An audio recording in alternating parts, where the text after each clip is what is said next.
Here we are, back at it. Back at the goddamn struggle bus. If it wants to pick it up, there we go. Alright.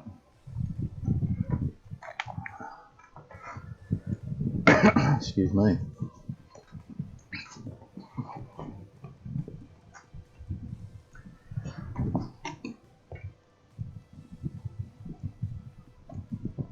Alright, let's start with this one.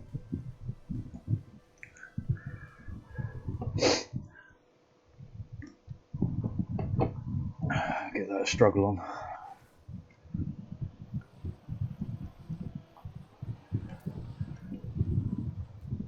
Okay, real bad line, but let's get a time down, shall we?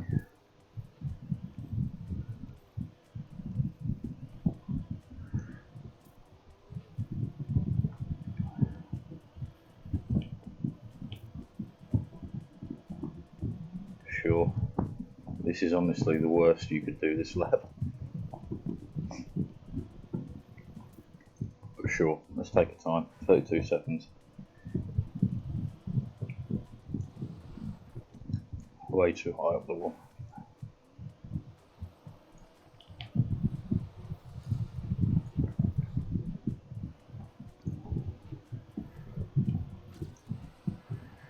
Are we going to hold it? We are. Not well, but we are. That was slow.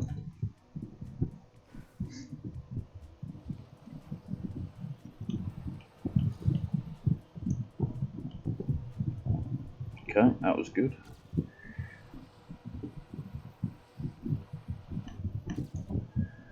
This is not so good because of the slowdown from the snow.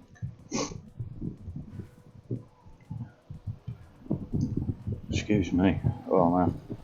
Just ate a £1 burger. It was amazing, but goddamn am I full.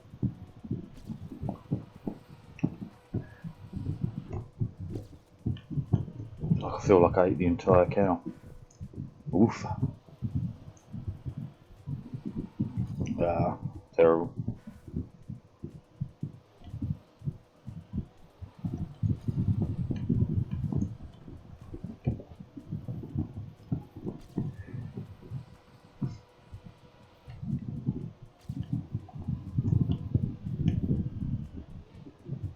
Okay, we had the height but not the angle. Such is the way of these things.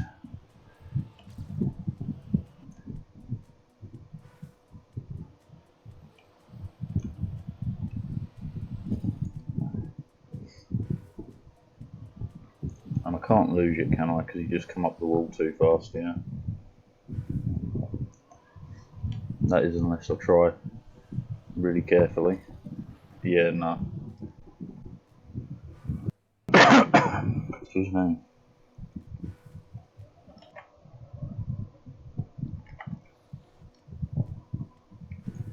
Hold it together.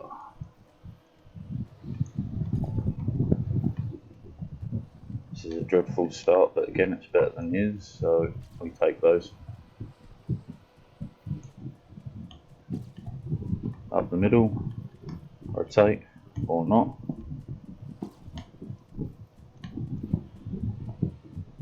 Yeah, whatever. Right, I'm really lacking on the ice skill so far today.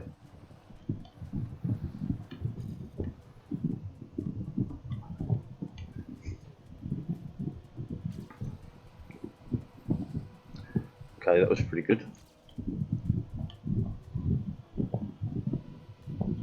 So was that. That was probably a bit tight on that turn, but way better time.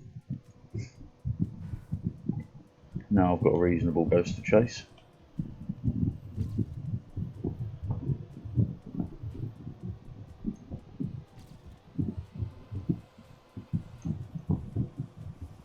Although being nearly a second ahead right there says a hell of a lot about that previous run. Okay, this is pretty good. Still not PB, still 0.8 off.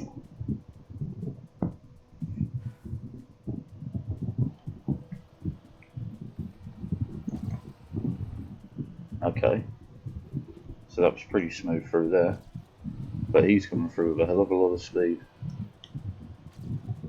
Yeah, You definitely need to get that drift in the centre.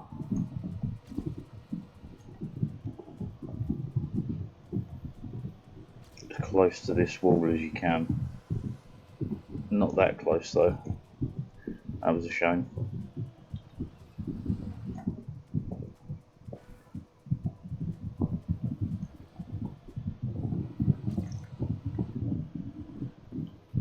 Well, that was a quarter of a second up. 0.3 of a second up. 0.3 still.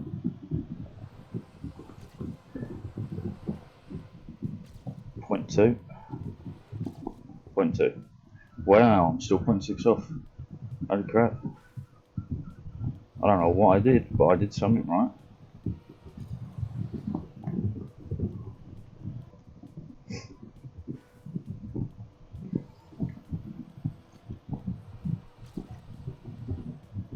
Okay. So we did come out with more speed. That airtime's done us in though.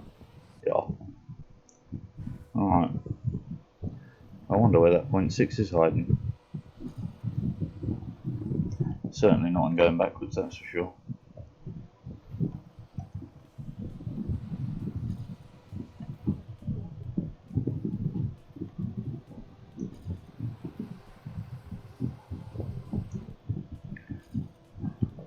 Boys doing well, we're up to there. Oh, too far right. But didn't even pounce into the finish, what a shame.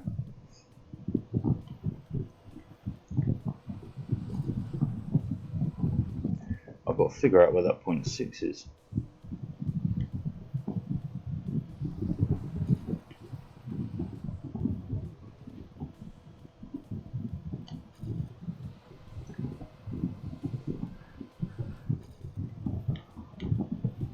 Yeah, no. Where on earth is that 0.6 hiding? Certainly not driving like that.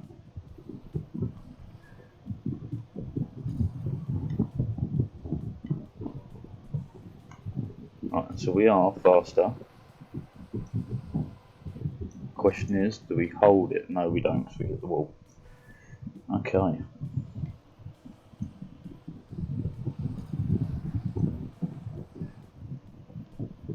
I really wonder where the time is.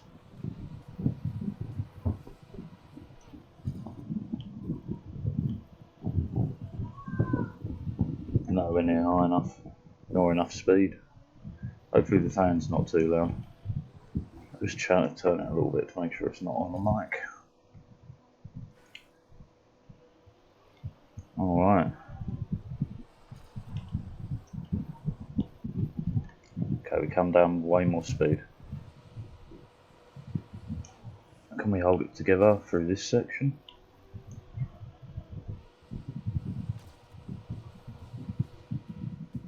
Okay, are we going to overtake in the air? No, not quite. I'm really not sure where A, the 0.6 is, and then B, where the extra second is. 1.3 in total.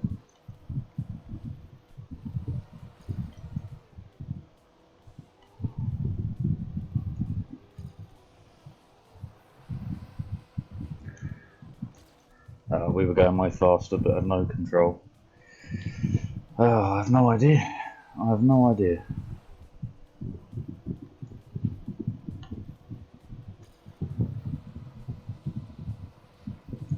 Certainly not in driving like that.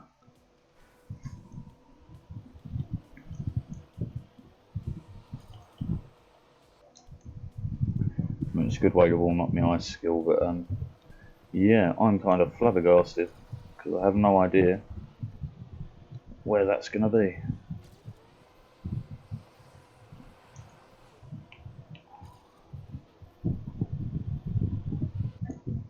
Just no idea.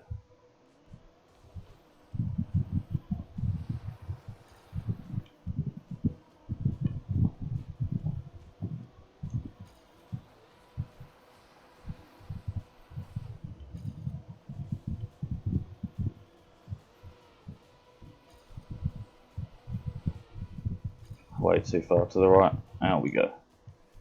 Yeah, no idea what the time is on that, so let's move on. Oh, that's real RNG, but we did beat Harry already. 0.7 off Harry on that one. I know which one that is, and it's not my favourite, and that's certainly not my favourite.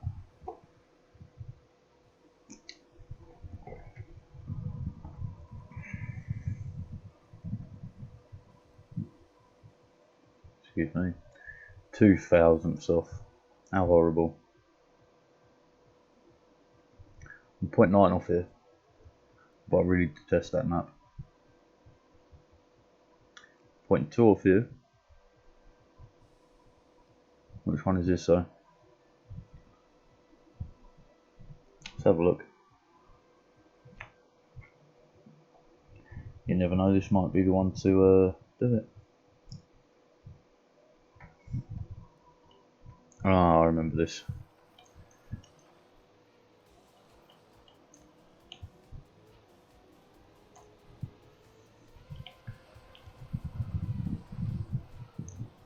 Lost all grip, but fine, we're going for a time anyway.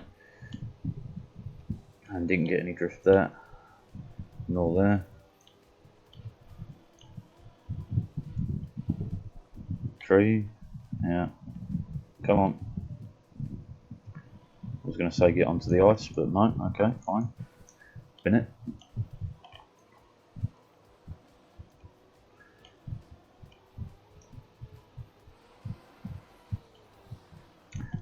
Okay, no grip, sure.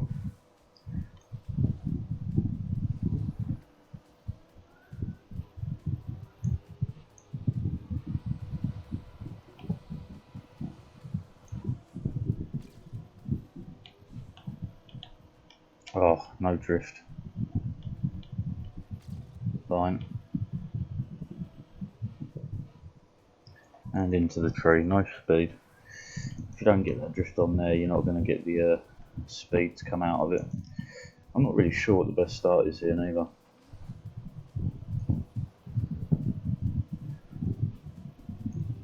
Because I mean, that gives you more overall speed. But is it the best? I don't know.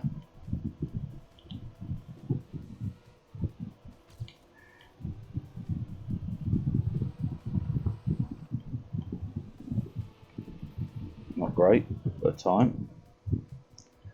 Right, let's get to perfecting. Because we are 0.2 short of old Dudley Dursley there.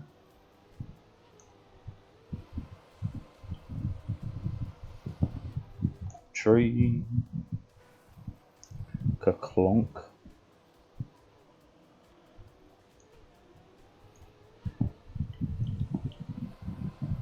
This is way wide, yeah, and we lost all grip. And we all went up the wall. How fabulous. And that was just god awful.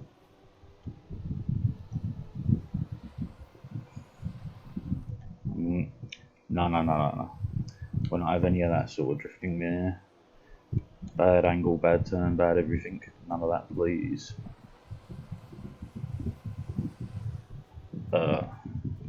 Yeah, no.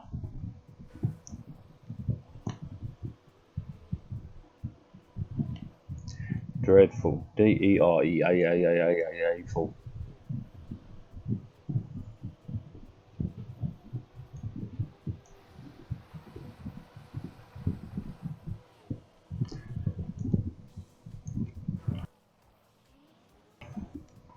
I really have to get that drift right. The middle section is dependent upon it.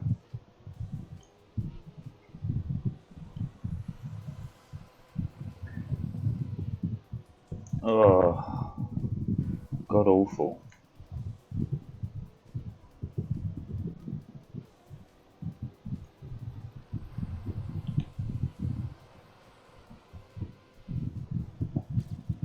Somehow managed to keep the lead. Lost a lot there though. And that's way too wide and too slow. Alright. Drift. Bit early.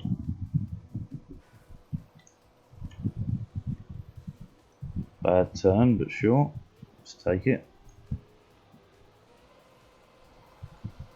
Relatively good drift. Not amazing, but it wasn't bad. And that just didn't drift at all. Sure.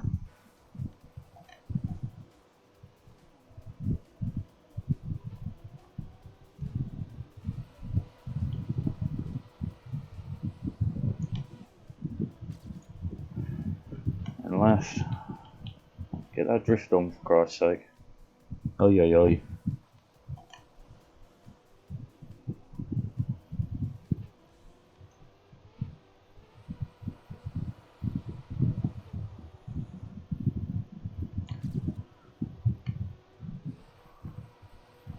Ah, tree. I see trees are green, red roses too. I see 'em blue for me and you. And I think to myself, damn it. That would have been a good one if I could have got the drift on.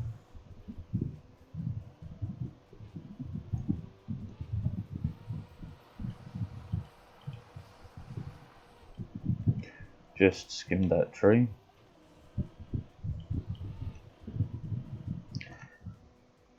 That corner though. What am I going to do about that? Do I just need to get lucky and get it wide?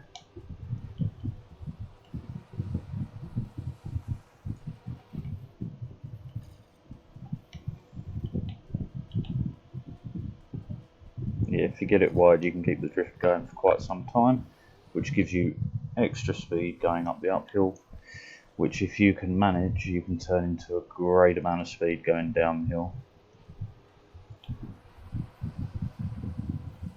Then your next uphill section is just fire in the booth. Damn it.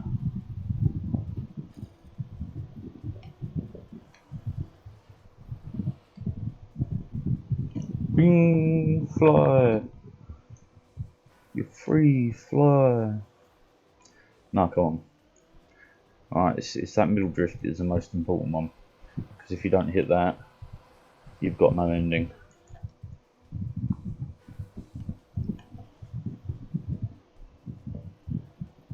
And away we go. This is way wide, but what I'm hoping was not to hit that tree, was to keep a mammoth amount of speed going through, but nah, good.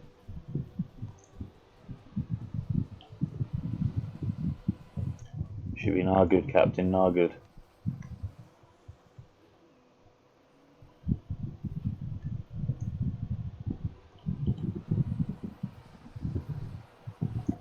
That was a bit wonk, but it's fine.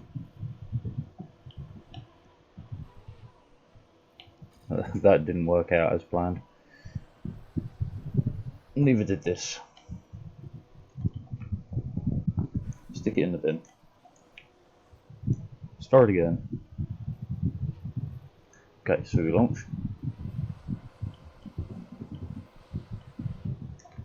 This was very wonky, and so was that.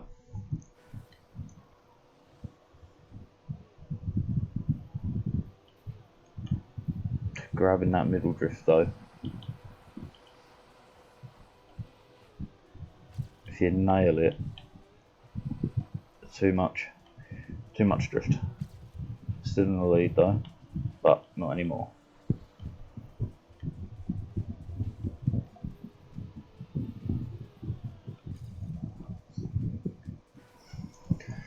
Oh man, so I pretty much had a golden goose run for PB, so now we need golden goose plus 2.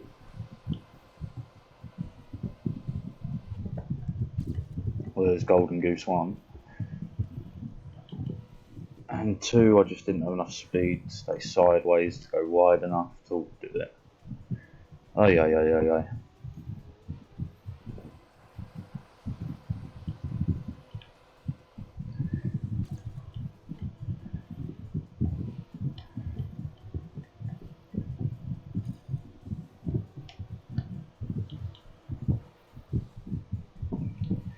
Yay!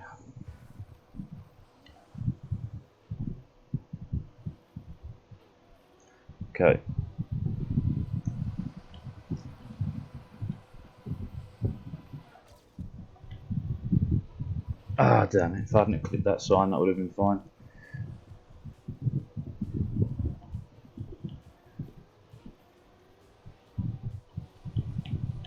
That was a bad start. Very bad start.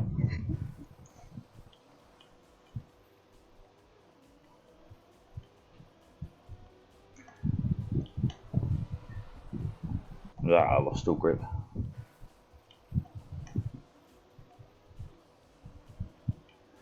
Okay, off we go. Good rotate. Lost a bit there. But that was unavoidable.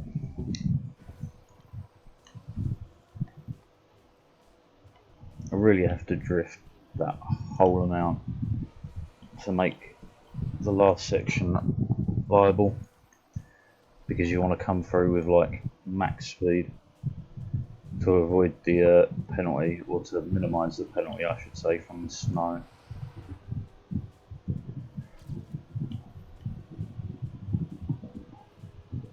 See that? If we hadn't hit the tree, it was an okay run. That was bad.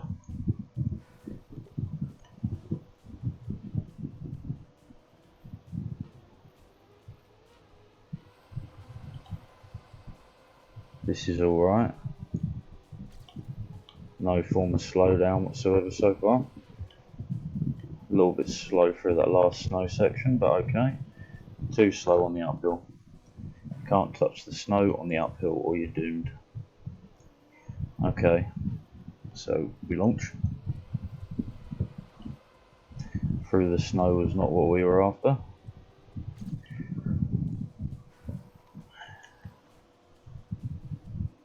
Alright, alright, alright, off we go. Spin.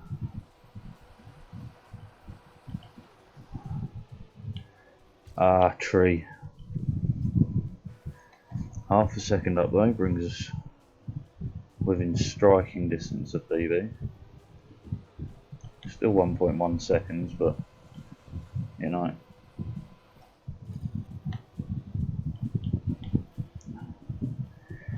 Just dreadful. Just dreadful. I think I clipped there.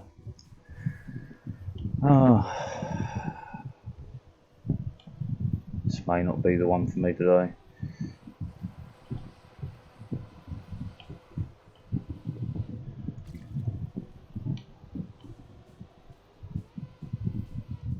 I started to drift all way later. This is bad because I'm not lined up. Okay, so you can start the drift as late as possible on that section, and it works fine until you lose grip on the start. So on the midsection, drift it as late as possible, go across wide,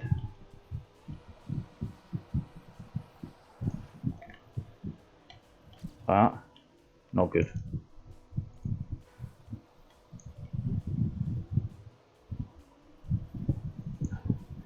Right, let's try and find a marker for where we want to actually try and turn and get into the drift, or at least where we have to be drifting by.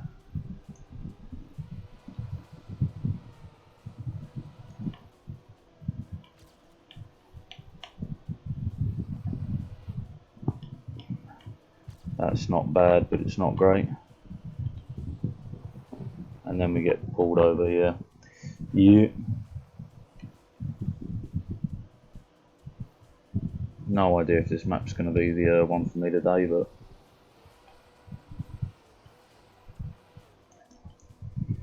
let's give it another 8 minutes. Then we'll move on. No point in sitting on a map where I'm not going to improve. Damn it. I was hoping to really skim that section.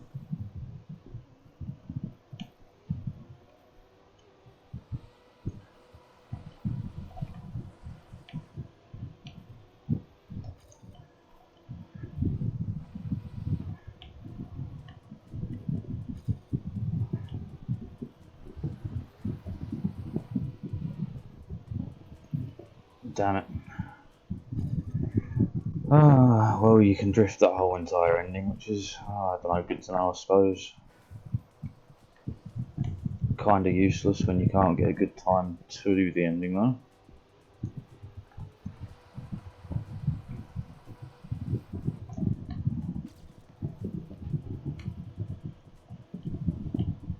And I just can't drift.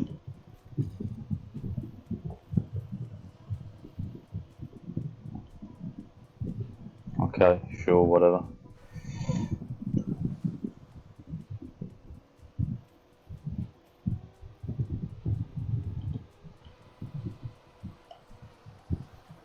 No grip. Sure thing.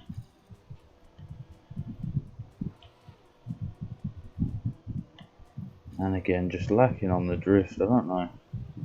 I know I'm not getting the angle right, but come on. There's so little room to get the angle right.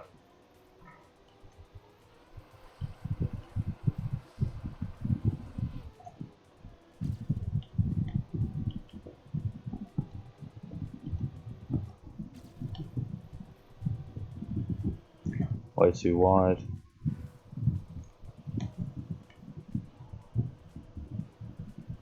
Super slow.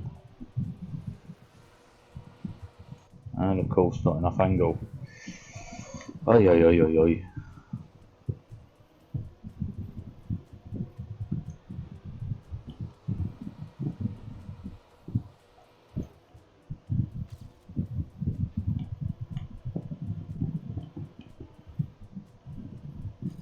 Another dreadful one. And into the trees, yeah, lovely.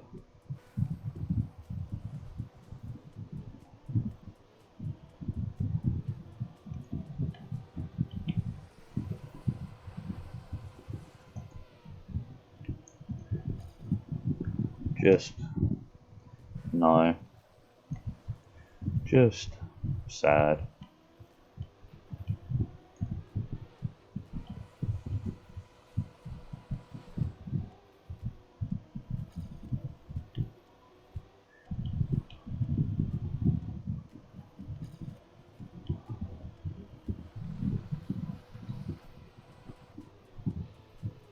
No.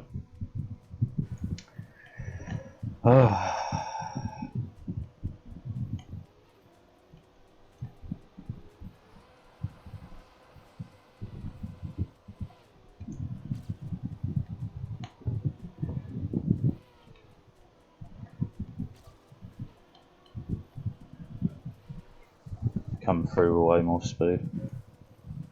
Speed on the uphill is paramount.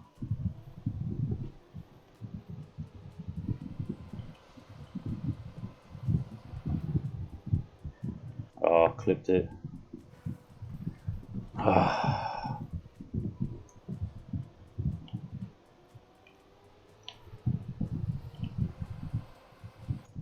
Yeah, too wide. Alright, well this one they're not getting PV by the looks of it, or the feels of it. That's way too tight. Way too much angle on the drift.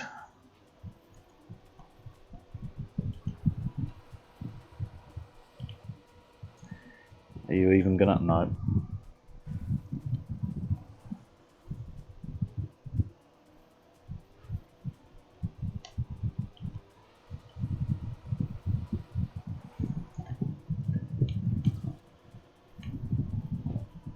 What?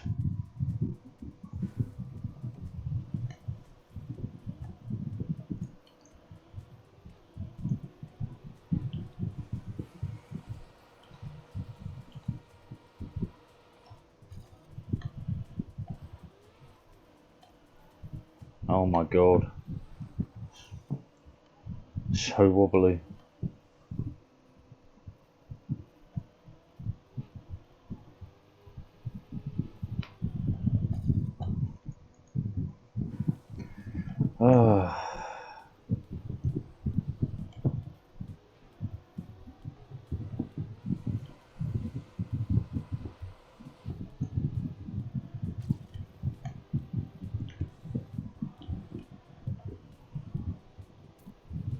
Still got way more speed.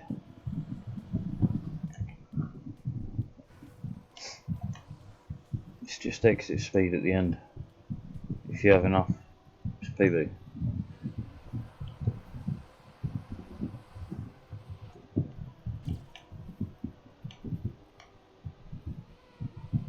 That was pretty good.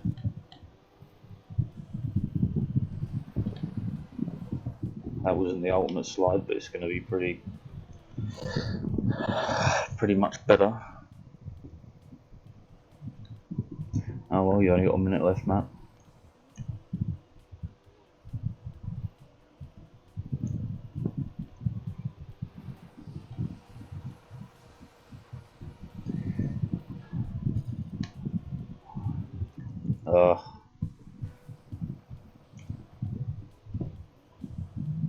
Doing slides back to back like that is nobody's friend. Or just lose all grip, that's fine. That's fine.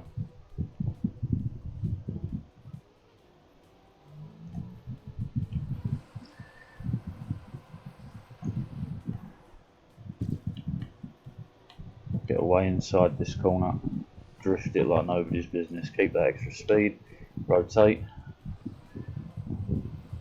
and that's how we roll. Probably not PB. No, still 0.8 off. Well, we're down to the last run of the map.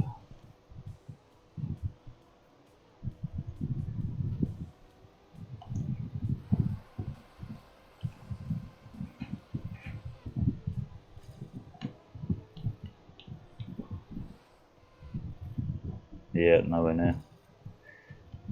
We're not coming in anywhere close. Right, well that's that done for now. Top 5.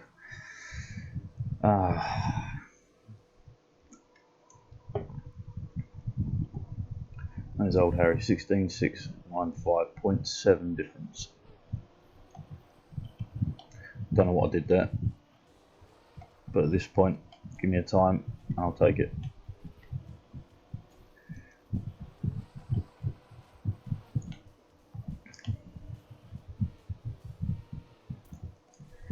Okay, dreadful time, but now we got something to beat.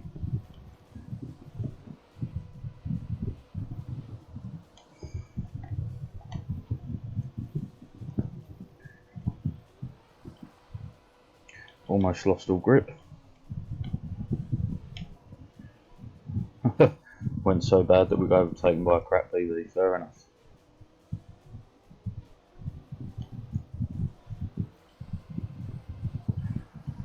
Okay, great start. We just need an equally good finish.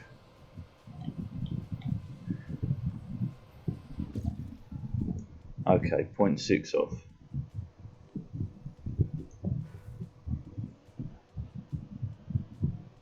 I wonder where on earth it is hiding. Because wow, look at me go. Yeah, no. You have to be aligned for that back section to brake tap just once. Ooh, look at him go. Way too wide.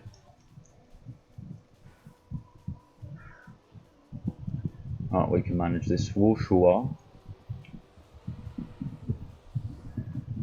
Look at that. Wow. Previous me flies out of that corner. That was almost the puppy. Still wouldn't have been PB. My PB is actually really good.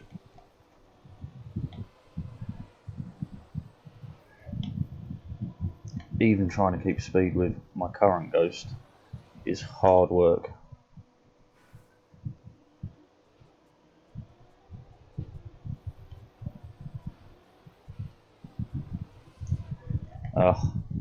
Getting the longer drift up there would be ideal, but that's such a tight aim, because not only do you have to get the drift right, you then have to straighten up for the second drift. and not go too wide, not go too slow. Just really fine the really fine the needs on this one. Not sure how Harry did 16.6, but I will give this map its fair chance. So we'll give it another 18 minutes or so. Damn it. We were close but no cigar. And that's still 0.6 off. I have no idea how I did that. Saying that, where is the actual checkpoint? Not in the middle of here. Is it when you go around here? So is there a checkpoint at all, or can we just direct line it?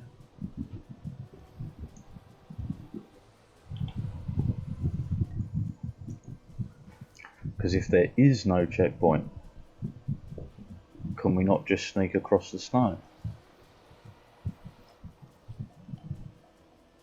It doesn't appear to be a checkpoint. So that leaves me with the question of, how about snow car?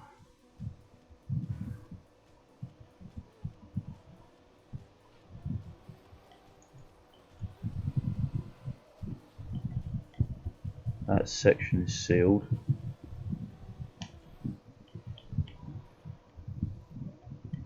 This is so slow to get across here. And it'd be kind of near on impossible to thread this gap to get a drift around there. Okay. It doesn't exist, so to speak. Shame.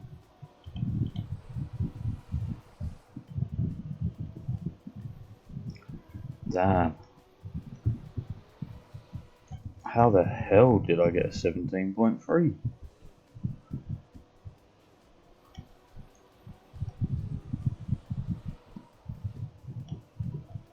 Just look at me go.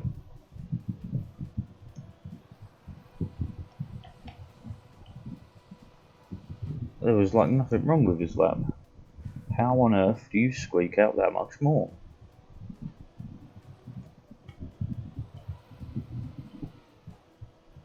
Okay. I see a possibility.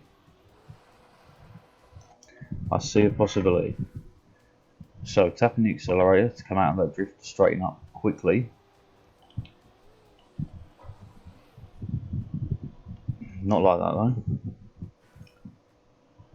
There is a bit of time to be gained in the middle.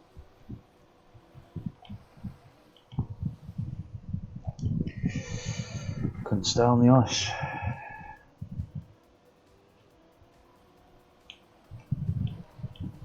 Oh god damn. I don't know what we did there. Just gave up.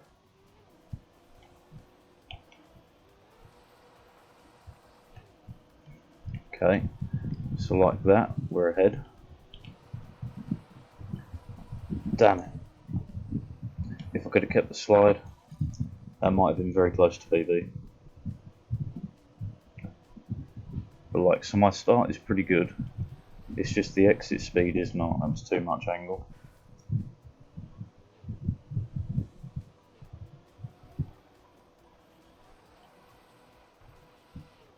Like so.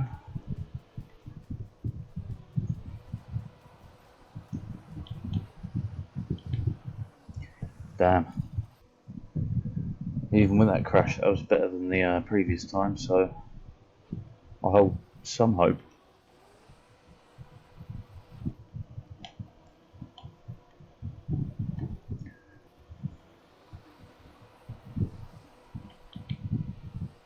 Well, look, 0.6, we're only 0.3 off now.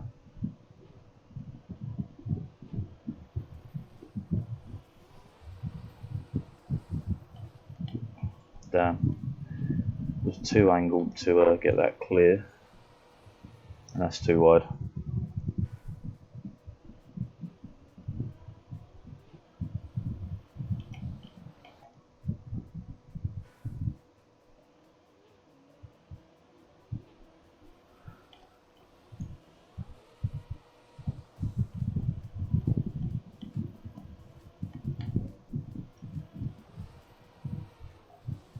Oh no. Come on.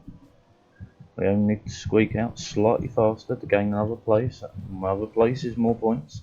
More points is quicker to number one.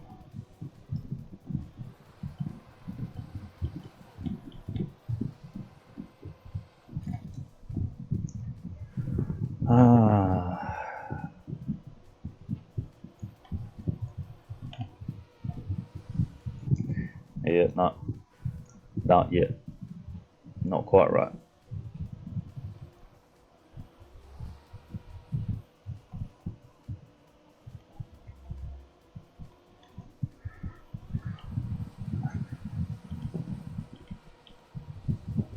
Ooh, okay. Slightly quicker. 8 thousandths, not by much, but Tesco's, every little helps. Too wide.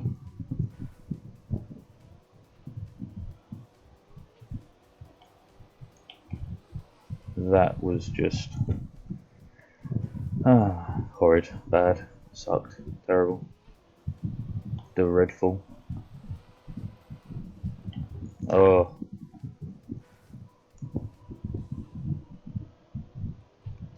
alright. Let's twist again, like we did last summer. Let's twist again. Twist the time is here. Do you remember when? Damn it. Do you remember when it was damned? Do you remember when specifically it was damned?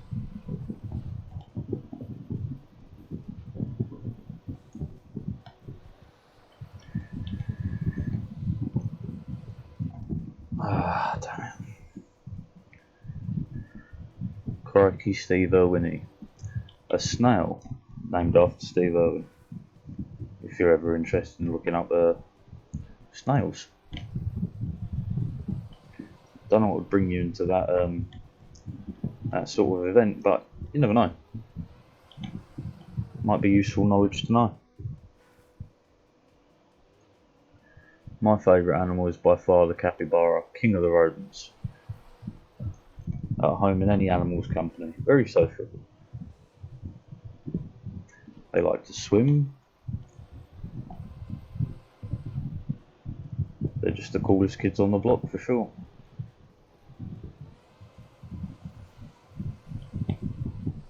Ah, sod off.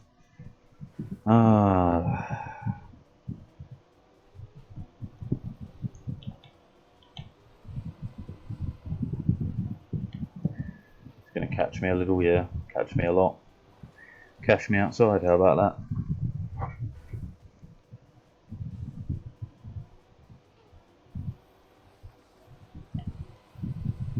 Nope.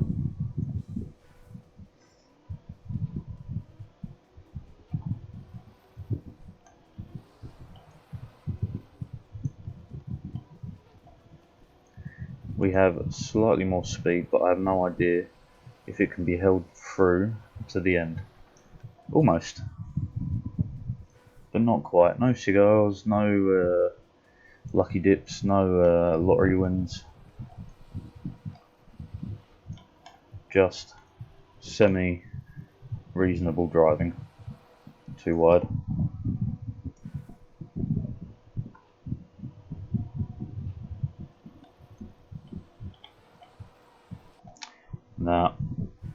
Nah. She's not good,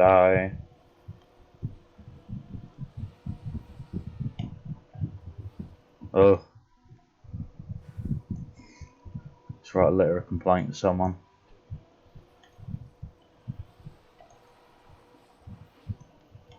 Okay, we got the speed, we got the key, we got the secret. We just need the drift. 17302 PB. It's more points in the bag.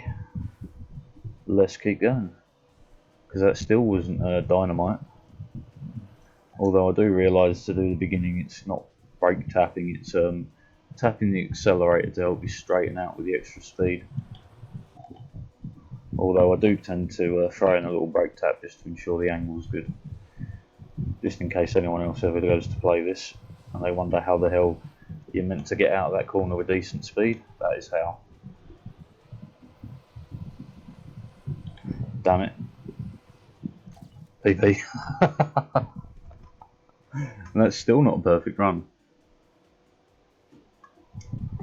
Not by any means, because the amount of speed we lost was astronomical. Hello Savage, how you doing, buddy?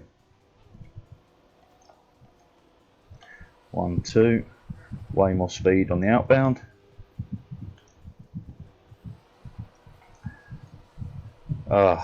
Tree. Oh, I'm good, buddy. I'm doing well. I'm getting some PBs here. Not too. They haven't been great PBs like by a long distance, but we're improving, and that's what matters. You racing today?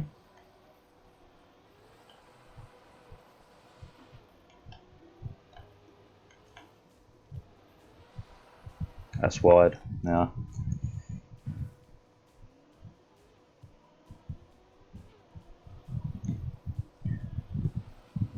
Are you doing like drifts on concrete or ice? Or tarmac or whatever it's called?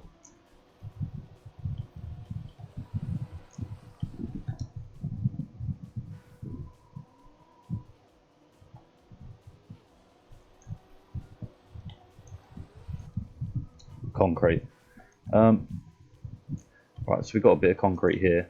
So step number 1 is you need to be at around 240 or more speed to ensure you can actually slide. Because if you're below that, you won't slide, you'll just break. Yeah, that's kind of the rule number 1 for starting off with that.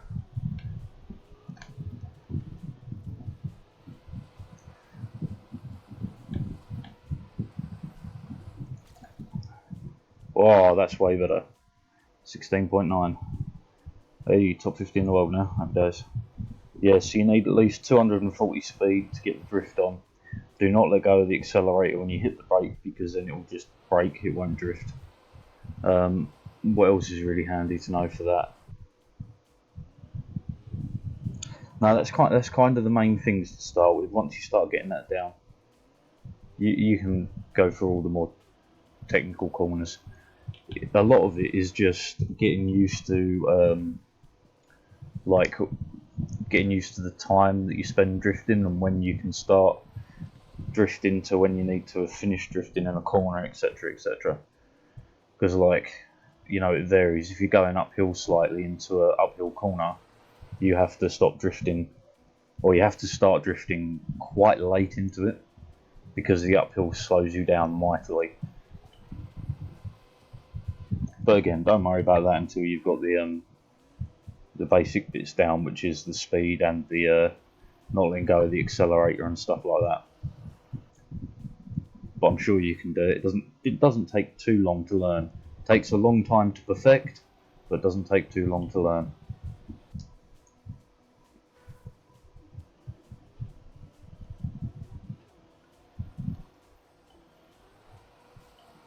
Damn it. Too much speed slid out. Oh, this is way wide.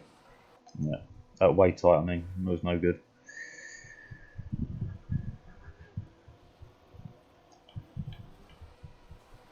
Yeah, again, no good.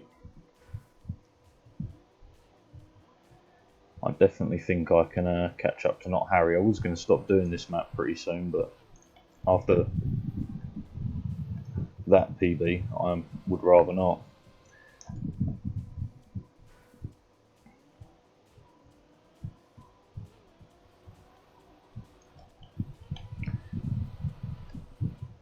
Ah, bad.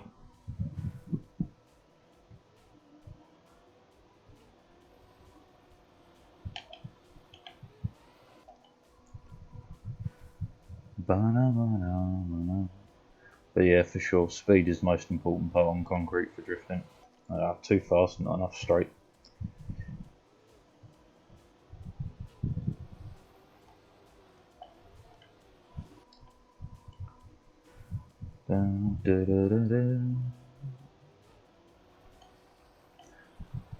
Way too early.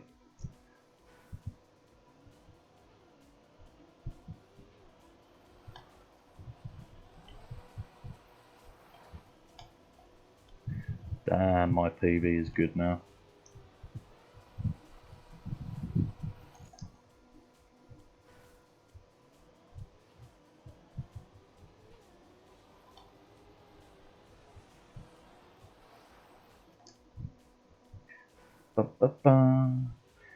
Well, this last .3 is going to be pretty difficult, but damn it, definitely worth getting.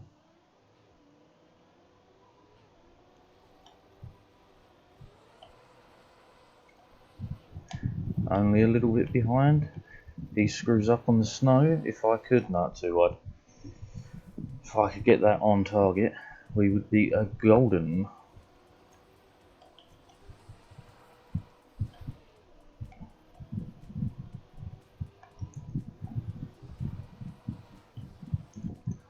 Spun out due to too high speeds.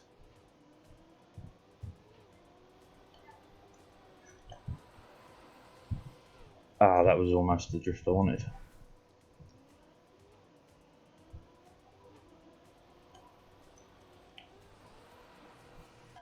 So was that.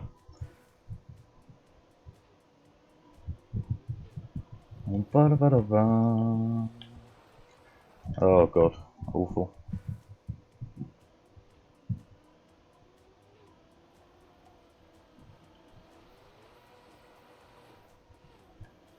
Okay, we're not far behind.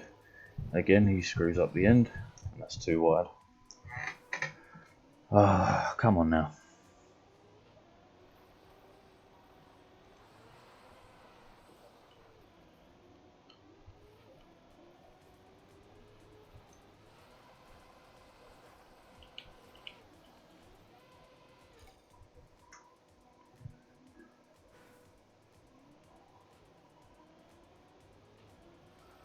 Alright, that was a wee bit late, but tested a different line. That rules that one out too.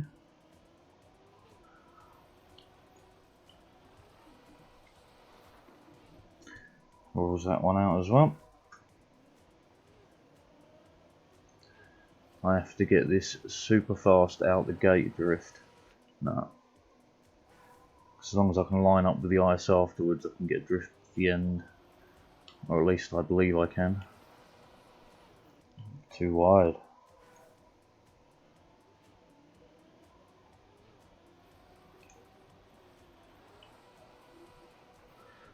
Oh, we got the speed. This is probably a wee bit tight. It is. It's so close to PB though, damn.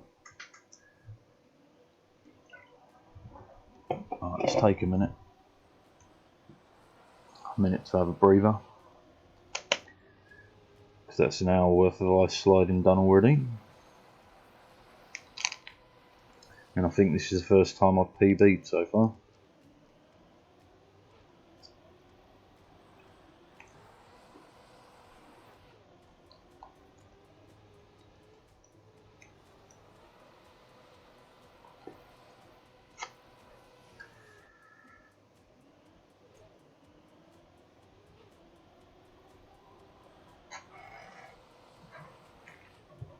So what are we doing currently? 16,979.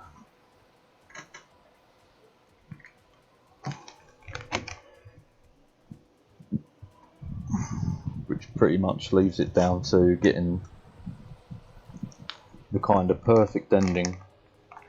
We'll knock off another 0.1, 0.2.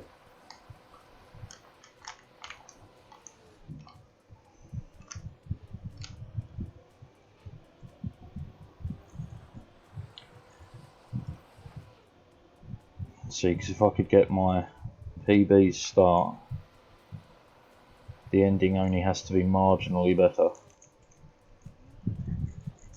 Let's watch anyway, because I want to see where I can change my styles. So if I drift a bit before the apex, only just,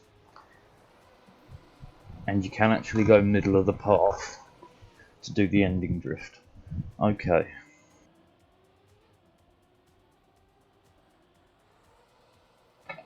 Back at it. Let's do it.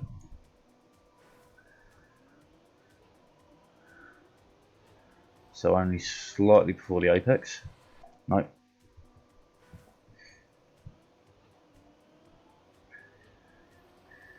Slightly before the apex. Damn it, tree. That was an alright turn as well. Slightly before the apex. Used the snow to slow down a bit much there. Puts me way behind.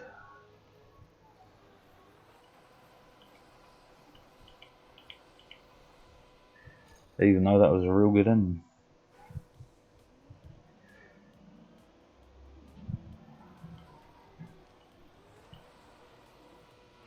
Damn it. That was close to what we wanted. No, that's not what we want.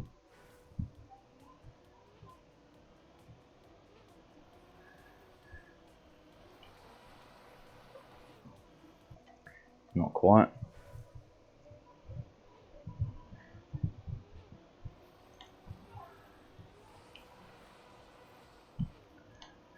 Okay, we lost a bit. And I'm just... That was just all over the shop. We'll never mention it again. Slow.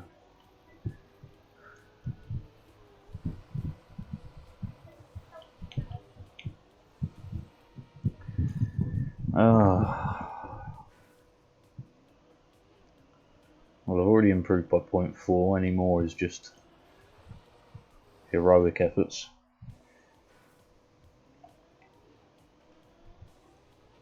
Okay. What am I doing?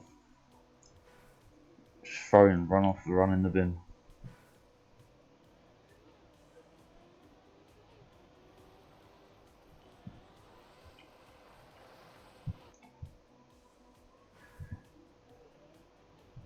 I will nail this.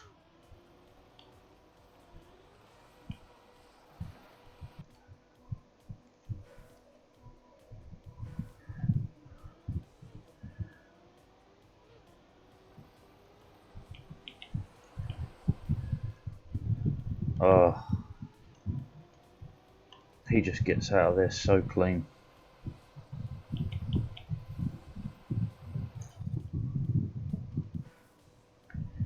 Just so clean.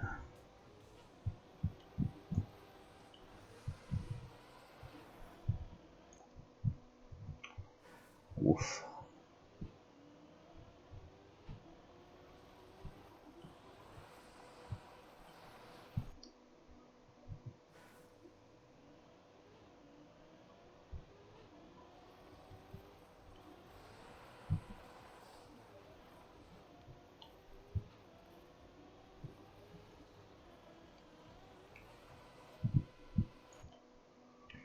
Nope.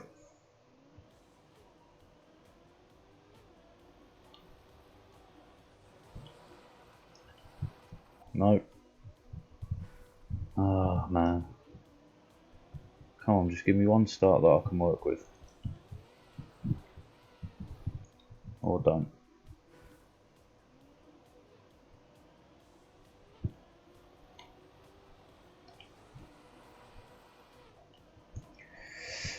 We were pretty close there. If my finish is better, we can beat him. No, we can't. Because my finish was terrible.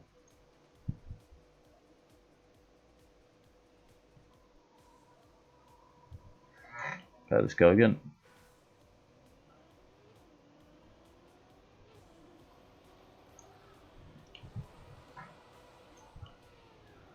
Nah, close. Very close.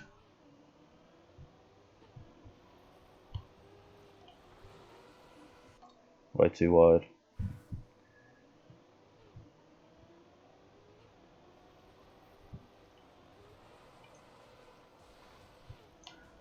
Not super slow, but I don't think we can catch, even with the perfect ending.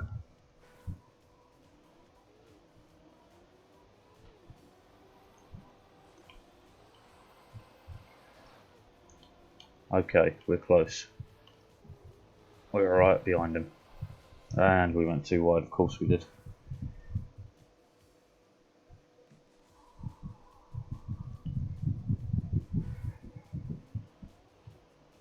Alright, for glory. That's way wide.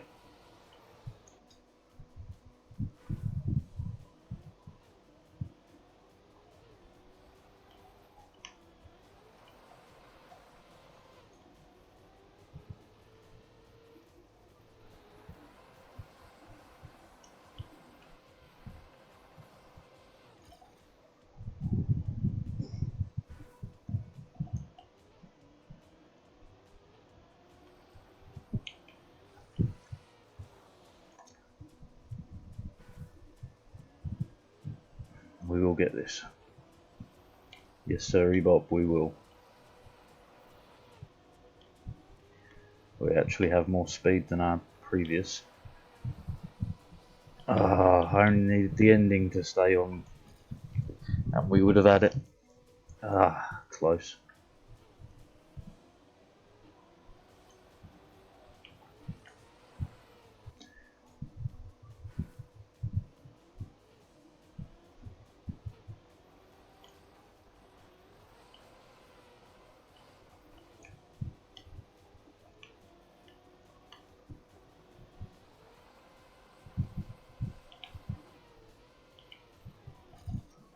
Oh.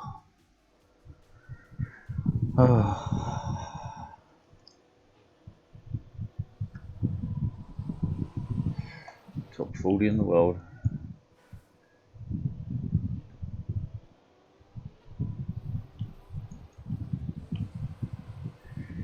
Not quite enough.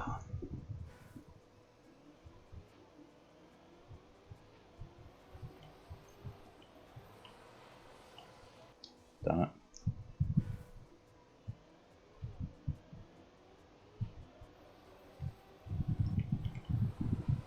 No.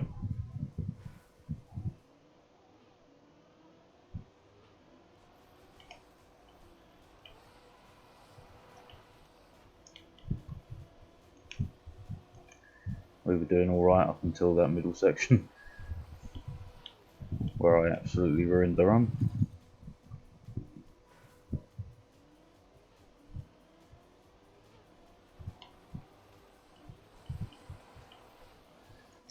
Oh my god. Getting that start though. So difficult.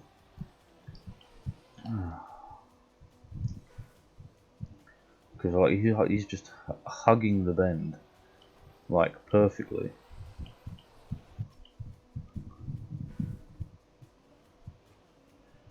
Come on now.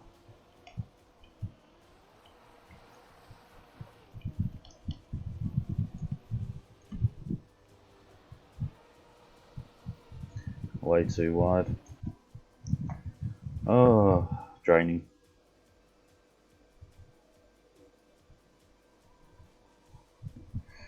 Soul destroying. Well, not soul destroying. This is just getting tedious though.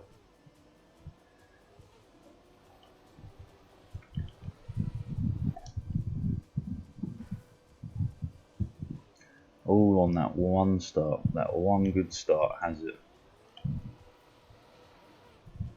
Even that's fine, because it keeps us close enough that we could actually beat him. If we had stayed on the ice, we would have had him. Shame, shame. Alright, we'll give this like 8 more minutes and then I'll move on before I get really buggered.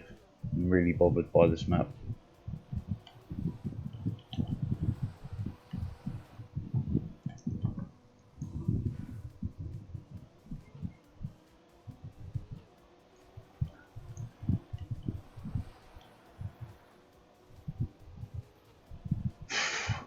So far behind.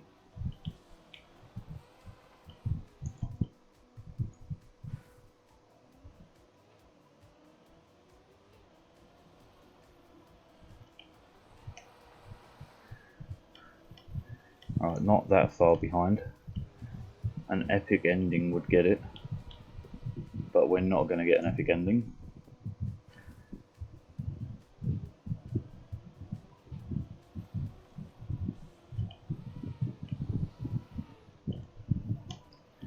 Nope. Not even with the epicest of endings. Not even with an S tier ending would that ever make it.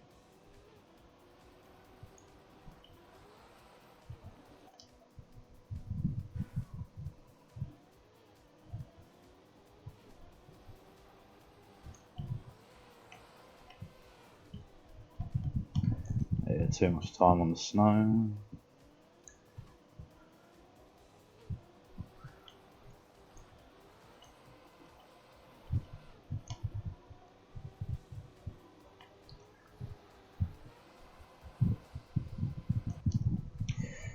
Ah,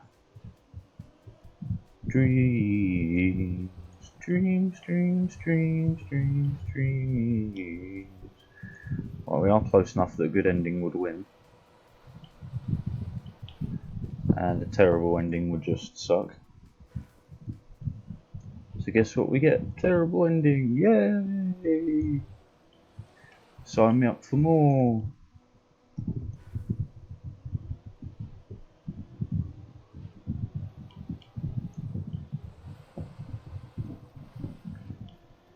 Right, we are close enough again that a good ending, or just losing all grip.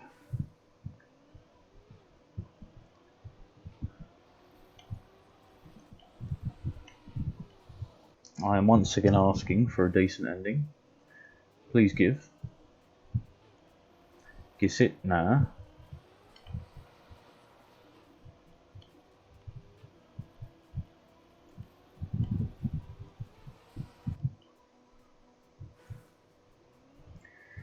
Ah, 5 minutes left. Oh look, come on, that was a good start.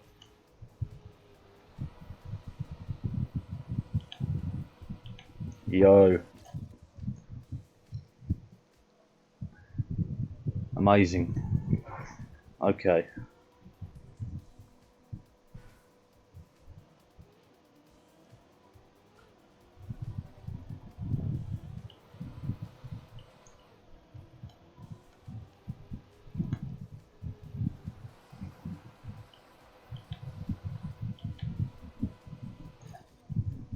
Okay.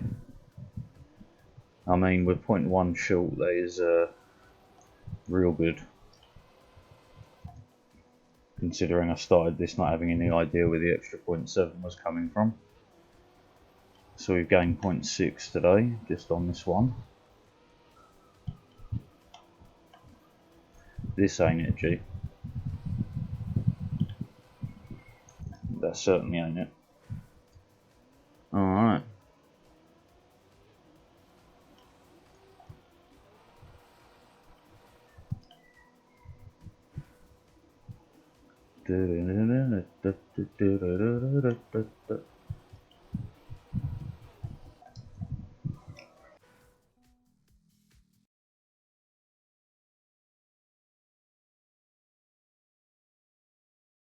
Oh, okay, come on, man. Get my head in the game. 0.1. That's all we need. Nope.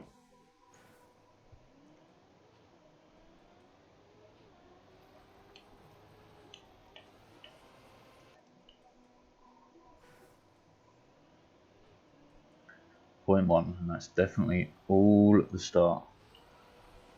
Too much.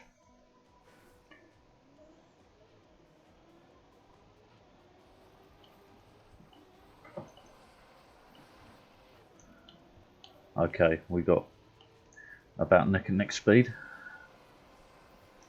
If my ending was better, we could have probably done that, but that's a no. That's a no, my G.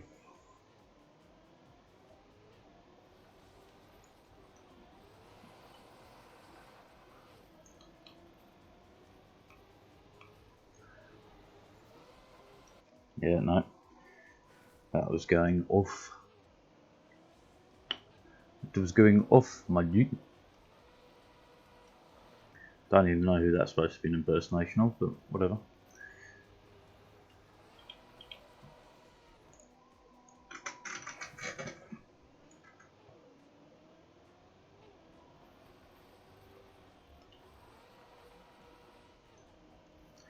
Okay.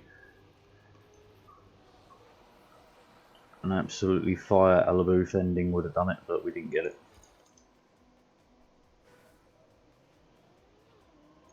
A minute and a half left. But then again, I kind of want to keep grinding this now. Decisions, decisions.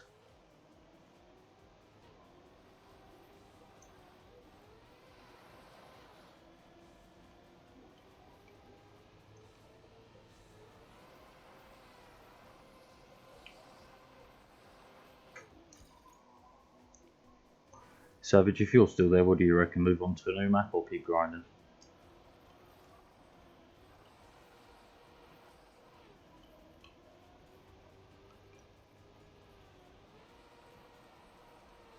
Oh, we lost grip.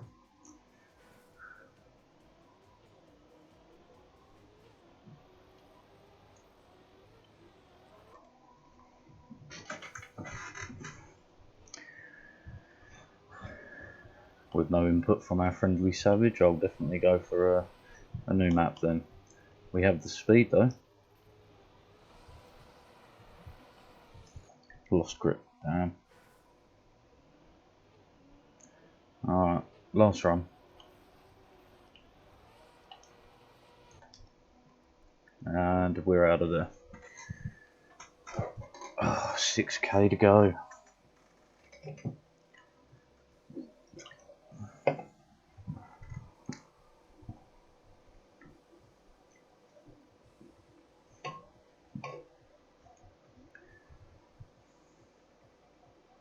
Was trying that one earlier, didn't have any luck with it at all. That one's a bit RNG heavy.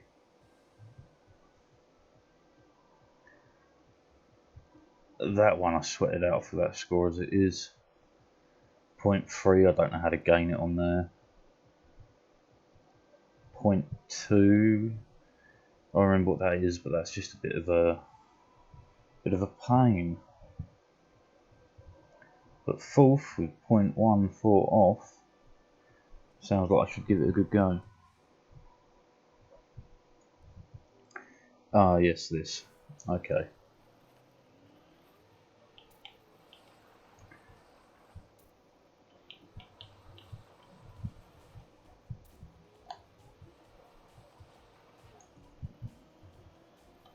It's probably a bit too slow now. Yeah. But still, pop it in for a quick score to beat. And I don't know what I'm doing there.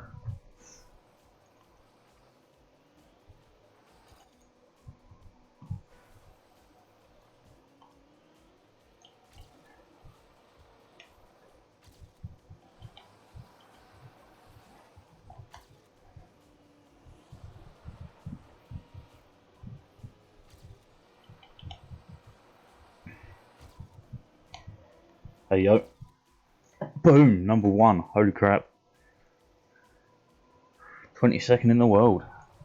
Nice. That should be worth some decent points, especially knocking Harry down as well. Hell yeah. Another number one just like that. Wow. Okay.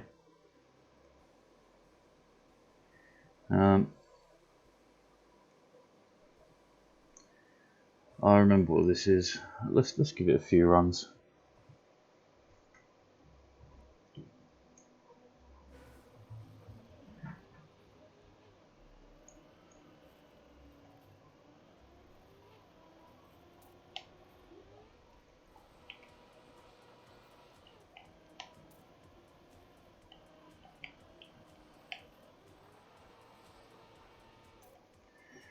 Point 3 off, that was a decent start. The uphill was super slow, so there's where point 3 will be.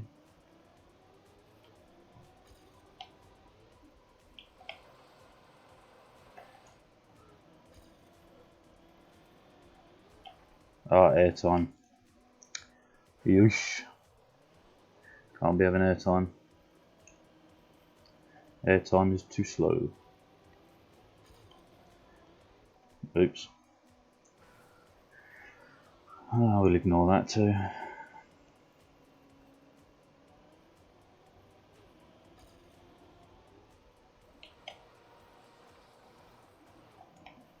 We are very slow here.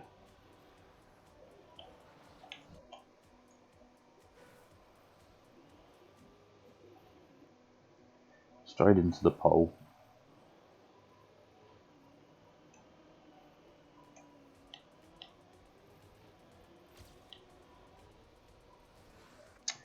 Okay. You don't want to play nicely? Just want to throw yourself into corners and stuff? That's fine.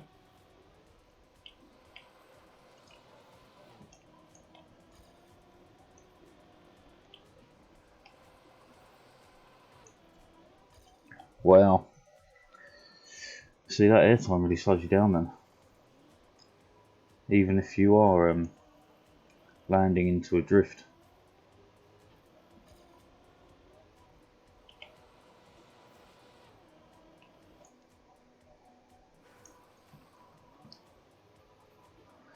Well, I'm sure we can get amongst this. It was a very slow start, but we've got a bit of extra speed in comparison.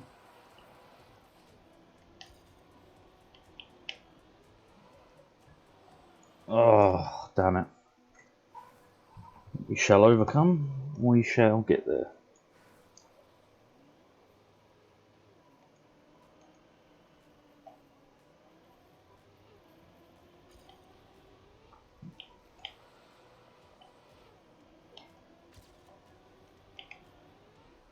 Too much airtime. Got a release on the uphill. Just very quick release.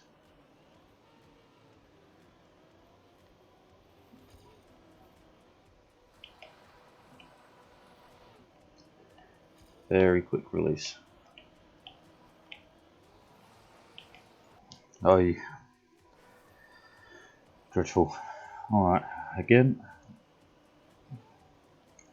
Again.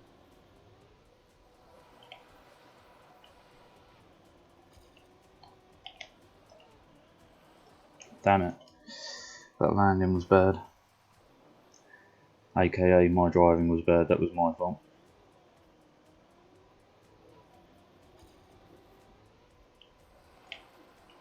Oh, way too much sideways. Too much sideways, too little straight.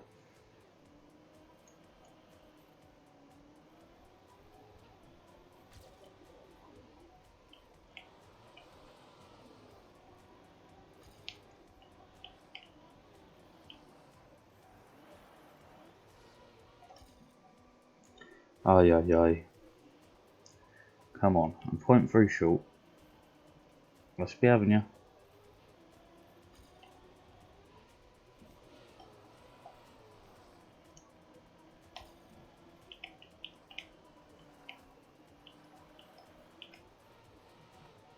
That's certainly not how you do it. Just wondering where I can gain that extra time, or any extra time anyway, really. Because I know it's much faster. I'm not clipping that. You can go much faster through that section, and you get to hit the uphill with mad speed. But you have to release, and then releasing can screw up your line. So I'm not quite sure how to go about it.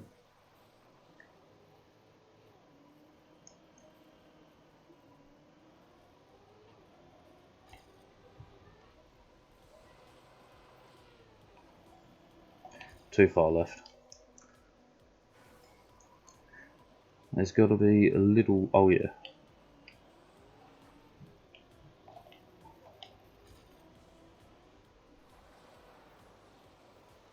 Just no slide for some reason. Okay. Sure.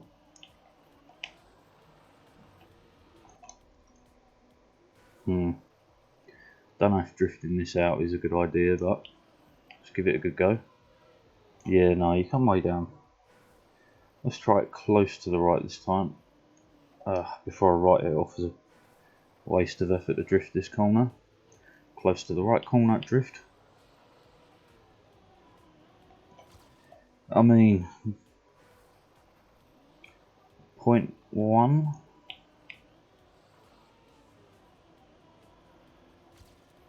If you get it right, it's not bad. Getting it right though ain't easy, and then makes that line even harder. So let's just pass on it for now.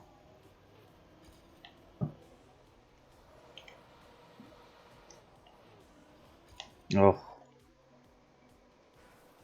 if I really don't find a way to manage it, I will slip in that drift and figure out how to keep it. No, why did you correct?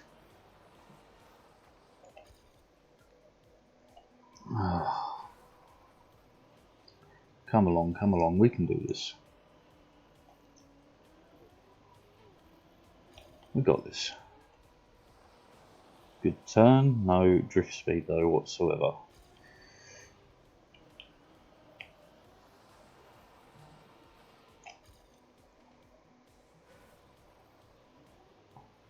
Come on.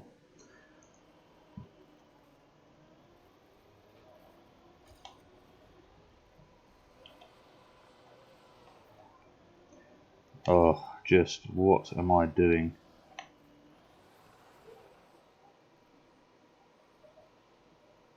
Yep.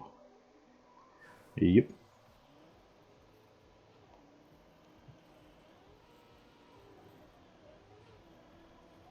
Okay, we managed to drift that, but we saved so little time. That, though, was an interesting line. Quite a quick line. But I don't think it was, I don't think it's optimal.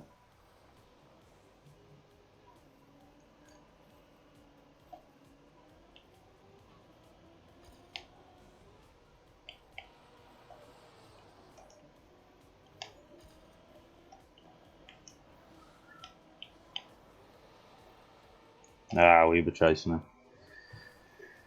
her. Not even had a run that could have been PB yet.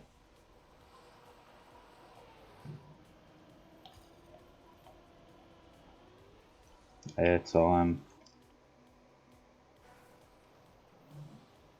Well, it wasn't the airtime that killed us, it was the landing that killed us there. We landed too far back on the block.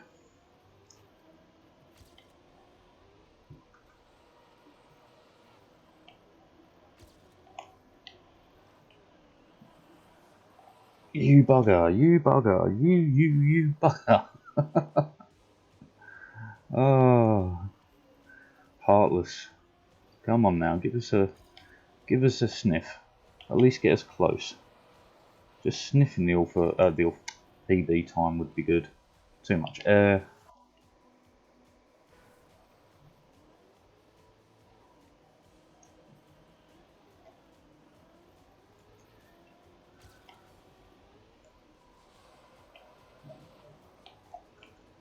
Back tyre.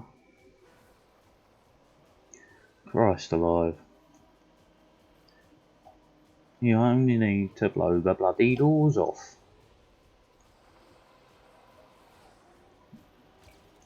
Okay. Land. For Christ's sake. Oh yeah, this is becoming a pain. So I was like pointing to ahead there already.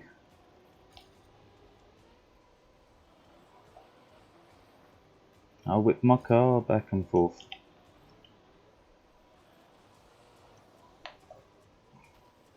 Didn't even make that risky finish. Sad. And this is just even sadder. Come on now. Surely we can manage this.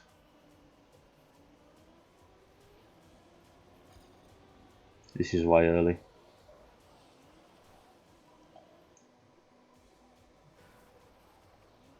Alright, so we go up, we swing right, go high, we go low, we aim for the centre bit here.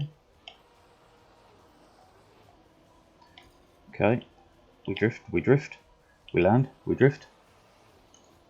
Still not enough. I wonder if I'm attacking that ramp wrong.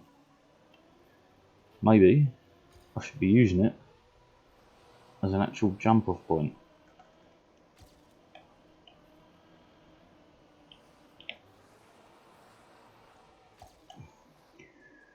Point 2 off.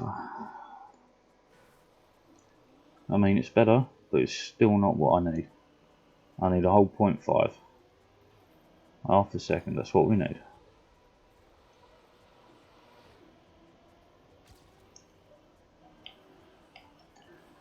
We had it right up until the end there.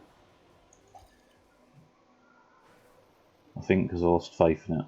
Otherwise that would have probably dinged through as PB, if not getting us close to number 1. Okay. We've got the speed. Bit too much air.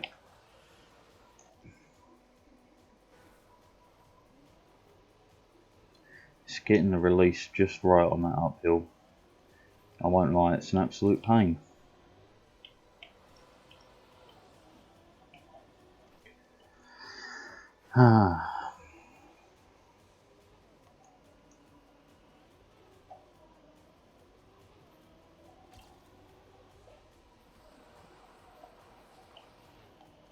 Right, we're a little bit quicker.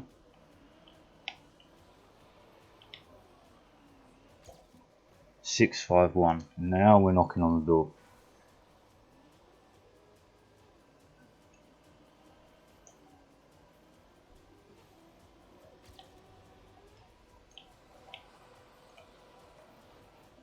Awkward, too awkward there. Car was at a bad angle.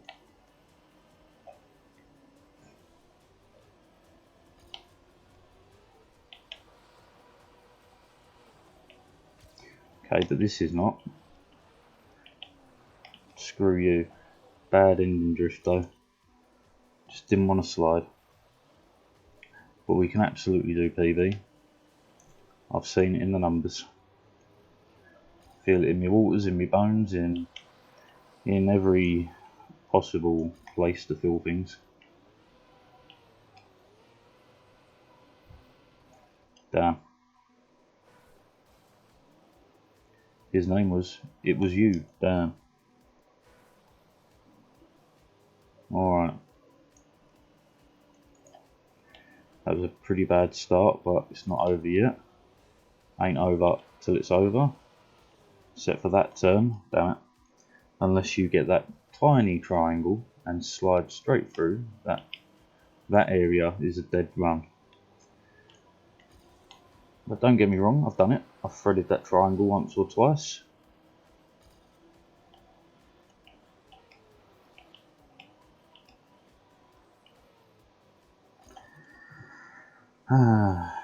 Once, twice, 3 times a PB.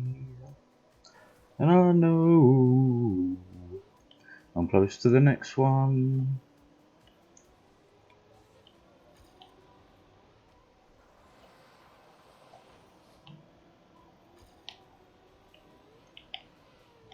Damn it, why did it straighten out? I didn't want you to straighten out. I wanted you to stay sideways, bruh, so we could do some mad drifting, bruh.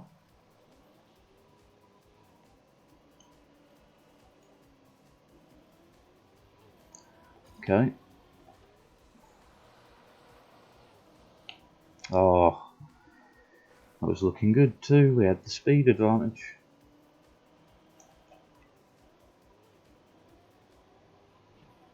That was so far behind.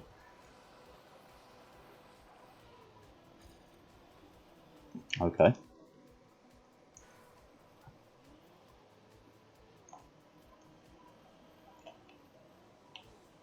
And that was super slow too.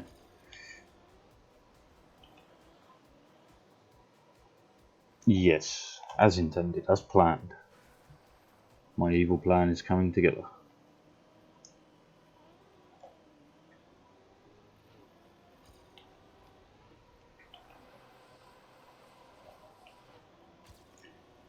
we've got the advantage. Don't lose it.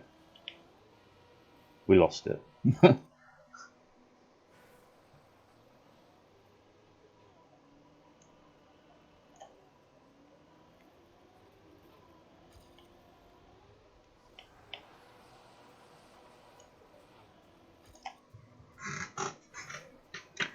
Ay, ay, ay, ay, ay. Get out of town.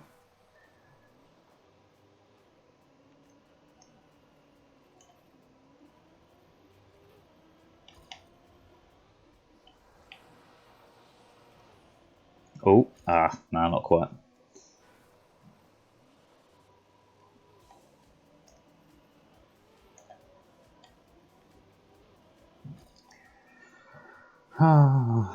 Now I can't even get the start right. The most reliable piece.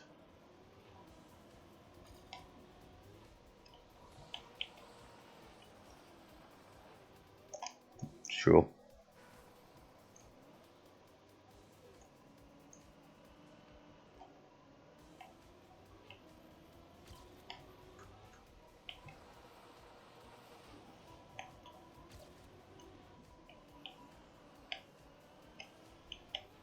You could have had it. You could have had it.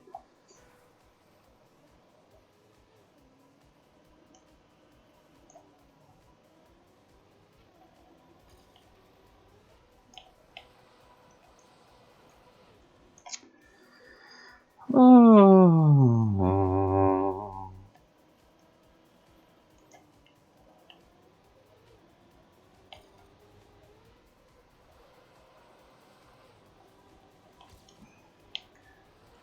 We have the speed advantage, but the drift was horrific.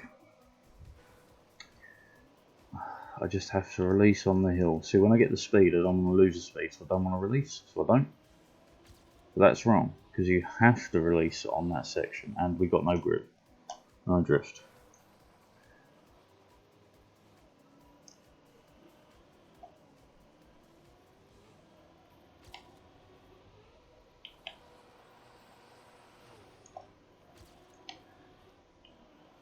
No. Oh. I release and what happens? He just goes flying off.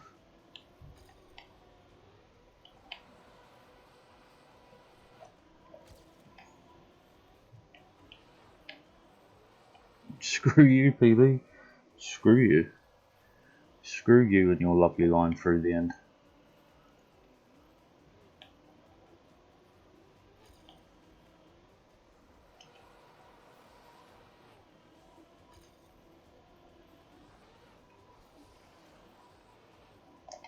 Yoink.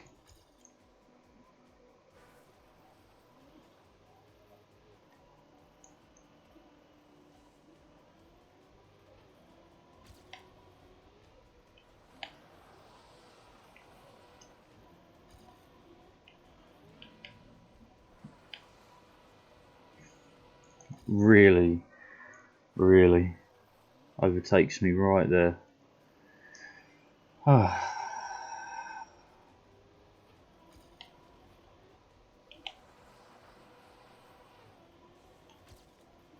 That was bad. That wouldn't have been so bad if I would have had enough backward speed, but whatever.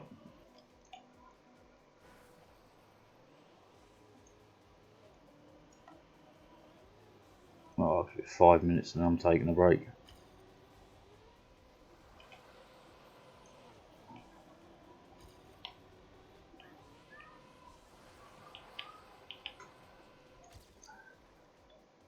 Happy days.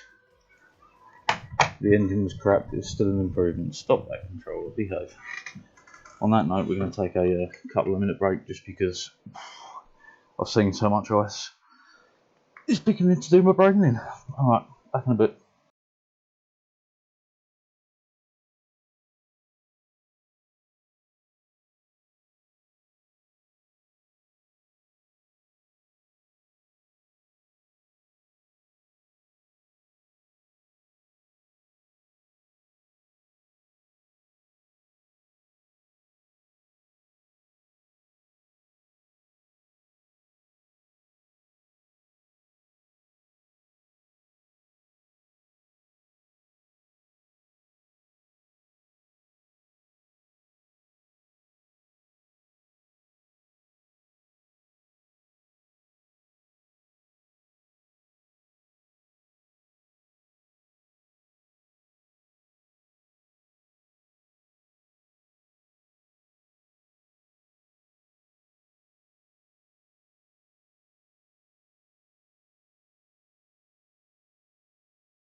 Oh, let's get back on it.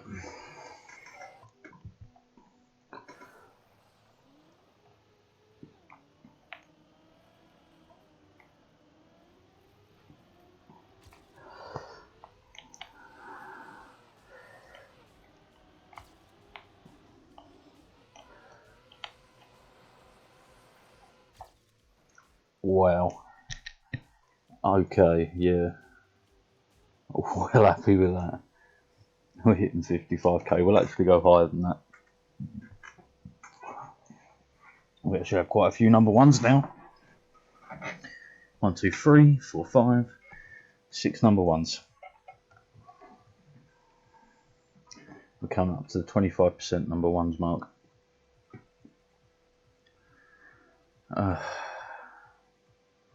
This one I just wouldn't get anywhere near. This one I just don't know how to do the finish. We'll give it a few runs.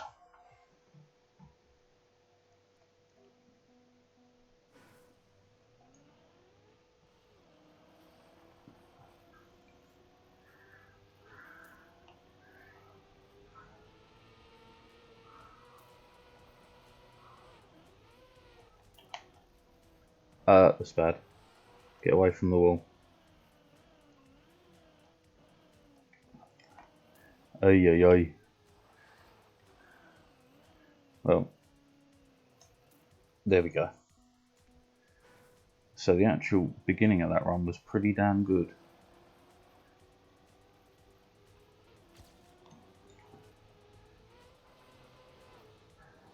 That was not. Let's go.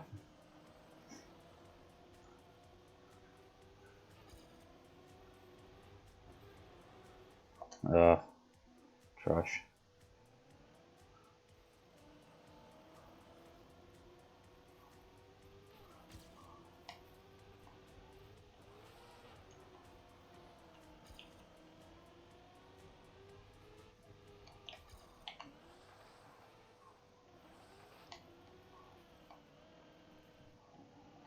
This was not good. Oh, I don't know what to do with the ending. That is it for this map. It's just the ending.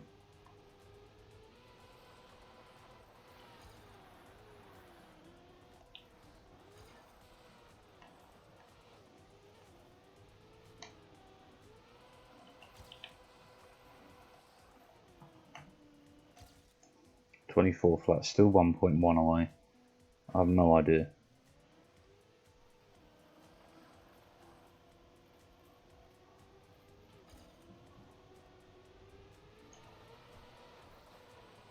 No, no good.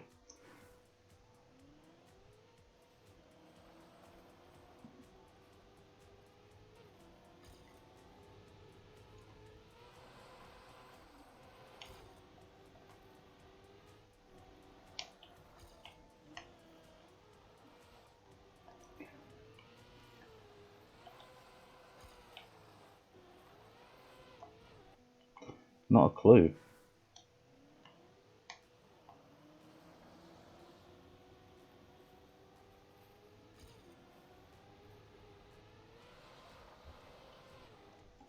Ugh. I know the majority of the time is there and through the middle, keeping that drift on. That's a massive time gain. Or you just do that, lose half a second.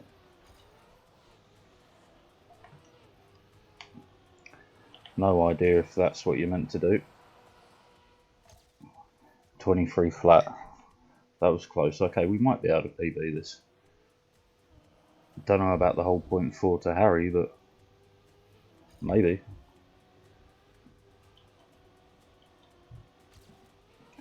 Oh, there's half a second there. Yeah, you have to go in backwards. Okay.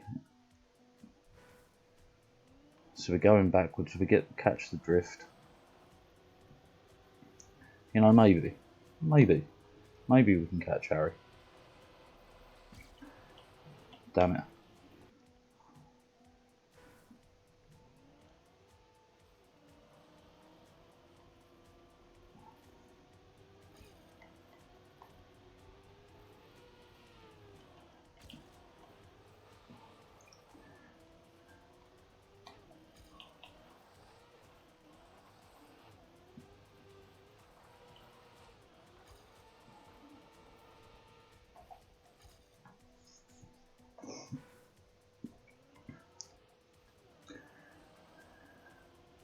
This may seem bad, but having the ghost that close means that as long as I am in front of the ghost, I'm winning.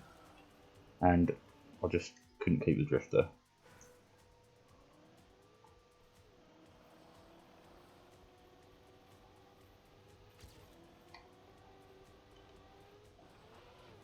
Oh, horrid. Damn it.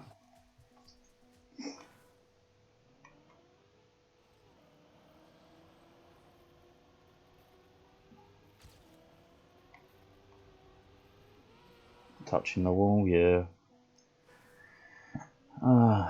Well, I'm glad I finally figured out how to do the ending. Even if it has taken me probably 2 weeks.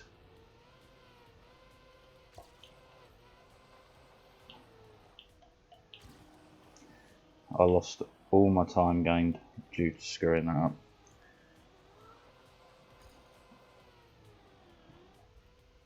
up. Off the map, love it.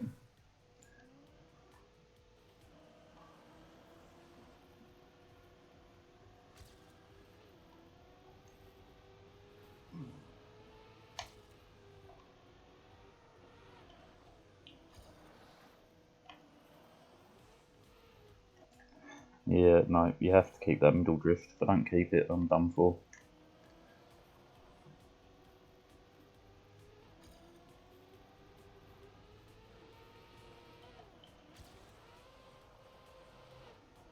Damn it.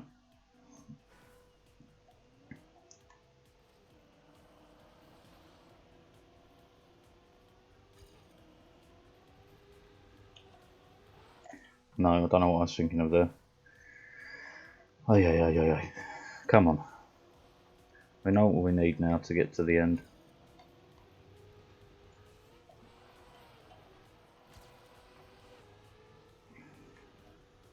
Oh, I just threw it away. Just absolutely threw it away.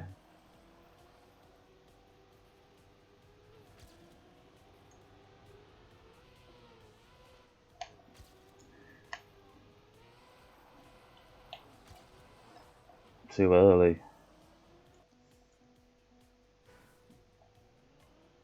You can't break tap to do a 180 right up until the last second.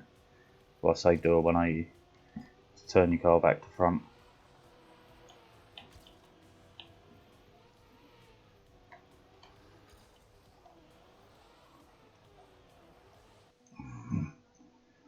God awful.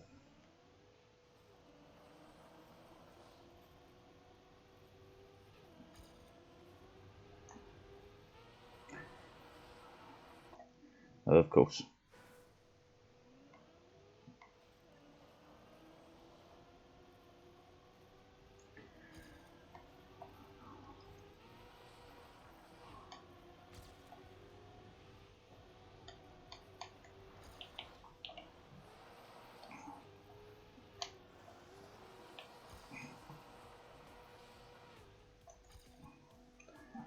Okay. That's 2 reasonable attempts now. At least that's an improvement.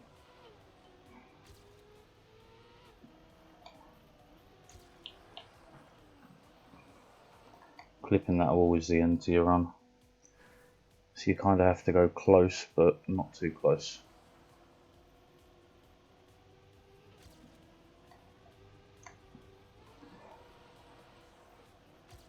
Just no. Hey.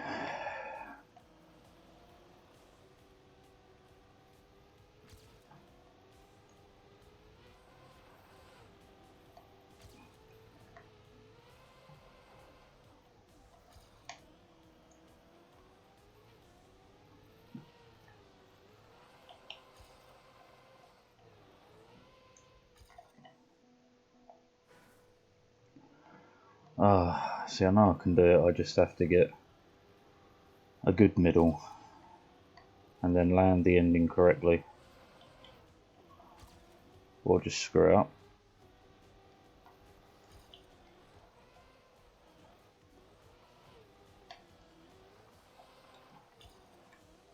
Whatever.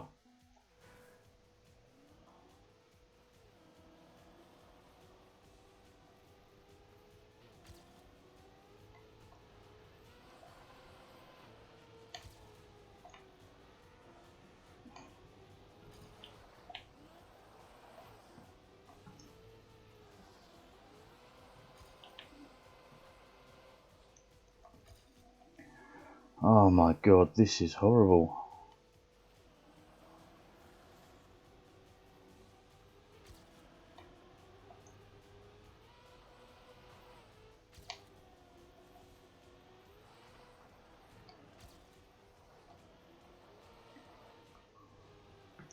Oh,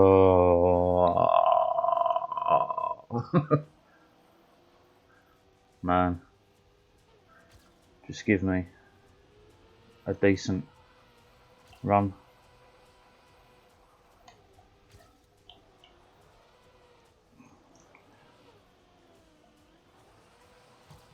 Get down that hill. Well, I PB'd.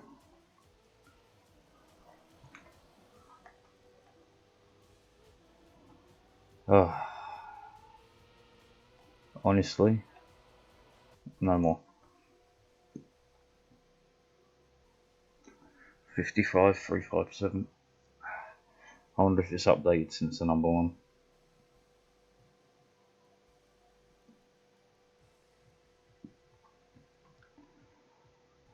Alright, let's get amongst it again. We started off on it, it was terrible.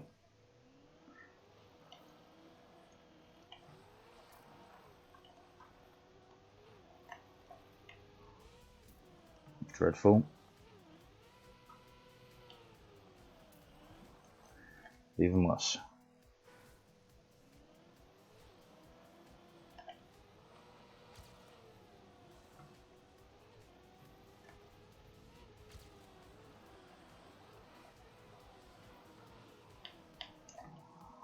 What on earth was that?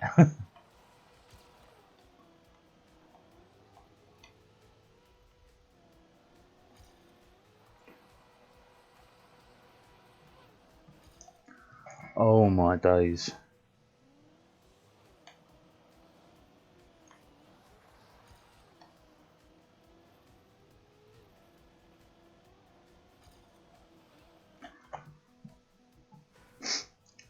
What?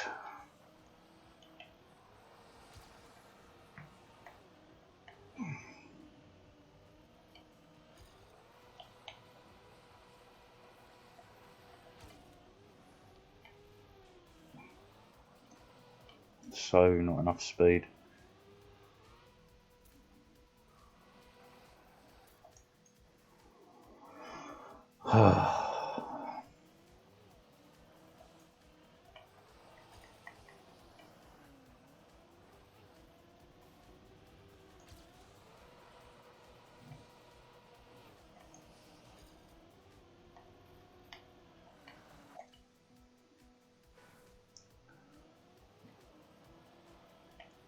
The ice is finally really getting to me. After over a week of doing this, the ice is beginning to be something that just upsets me on sight. Like, my skill's definitely improved on ice, but for God's sake, I've seen so much of it.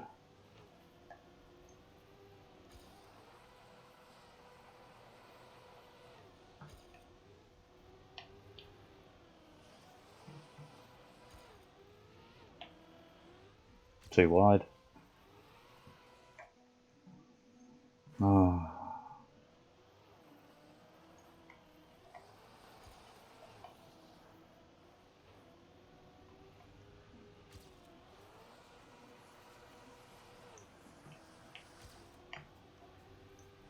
Too slow.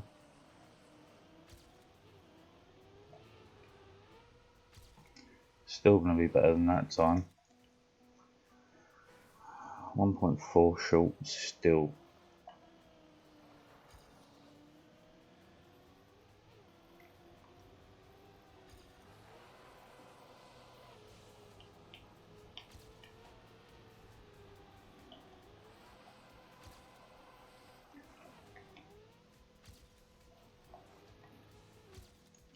Half a second off.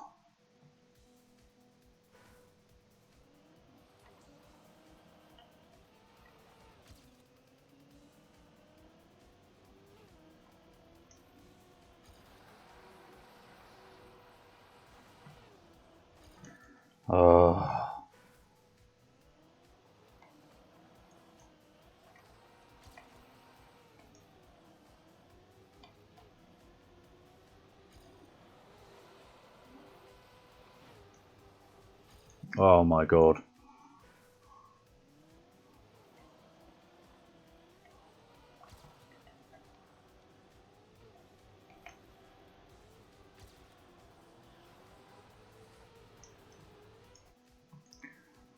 Wow.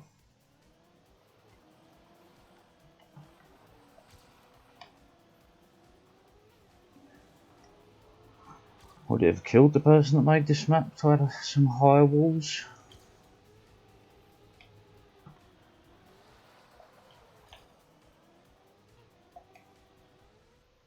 Just whatever.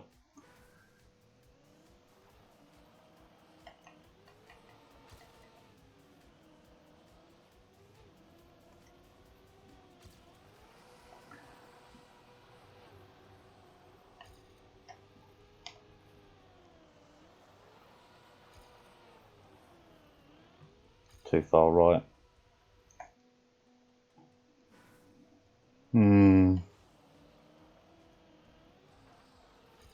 Of course.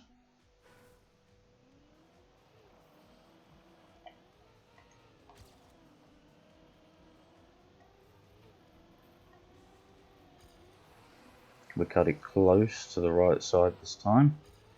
Nope.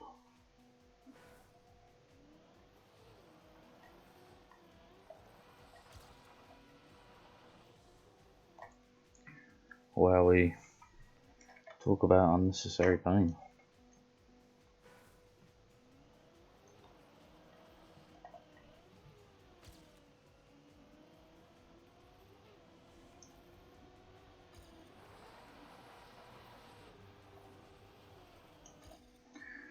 Ah, groan.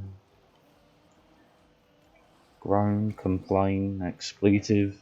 Insert your own versions, please. They are not included in this stream. Fairies not included. Terms and conditions apply.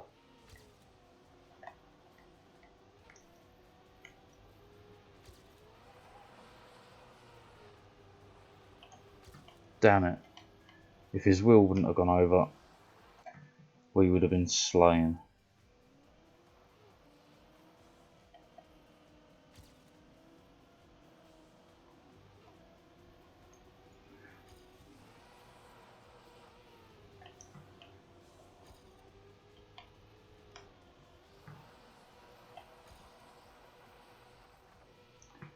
Oh, too tight. I got a feeling that's going to be a theme for this map. I'm either going to go too tight around that bend and miss the jump, or I'm going to go too wide and throw myself out the map.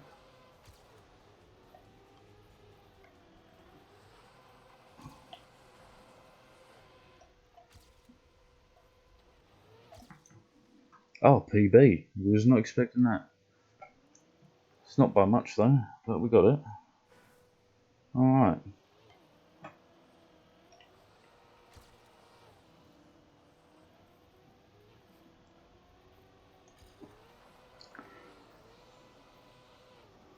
Straighten up. No.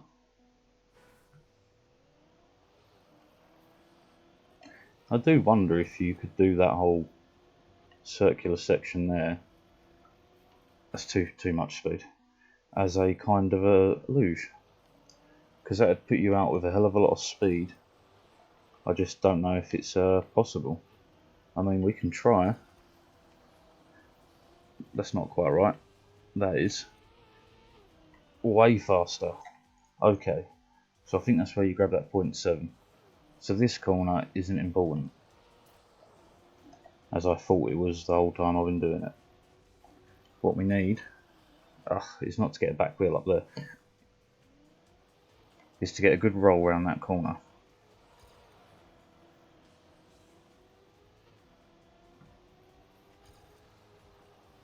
Back wheel. Hold on.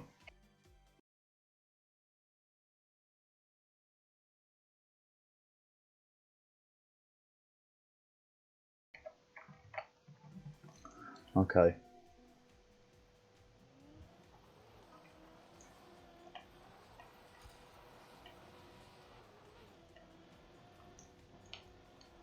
Too high. Uh,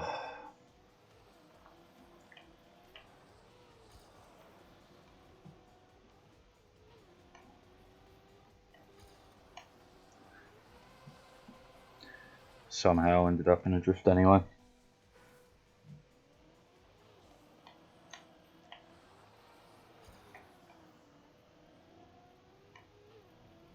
Alright. Okay. It forced us into a drift. Very little I could do about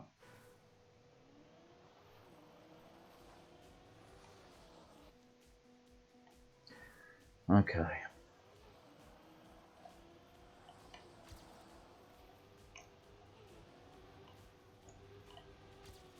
And we're in a drift.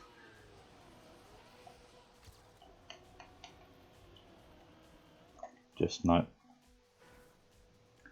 Man. Why is it so hard to get my luge on?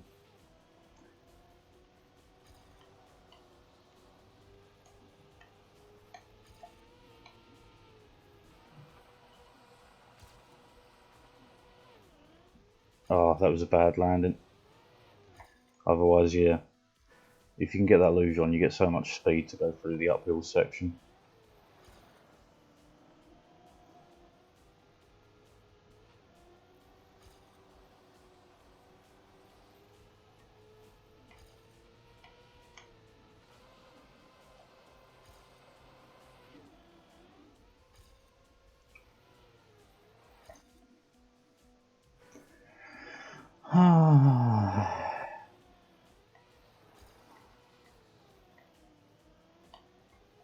It's too slow, really. Ah, the back wheel. Just for once, give me a decent bowl.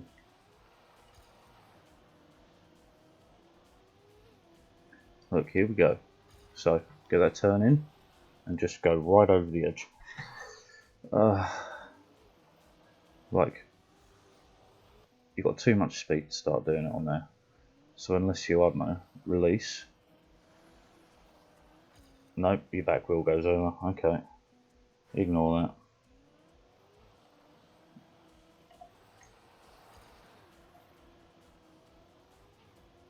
Maybe I'm wrong, but the test rolls of the bowl ride have been the quickest runs yet. But managing the speed for it is just horrific. Well, fine, let's just go for a standard win.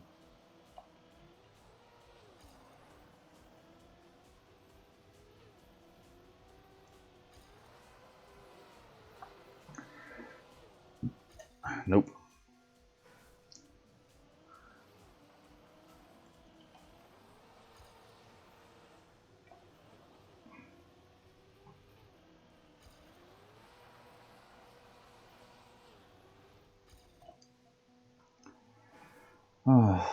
Don't like this map.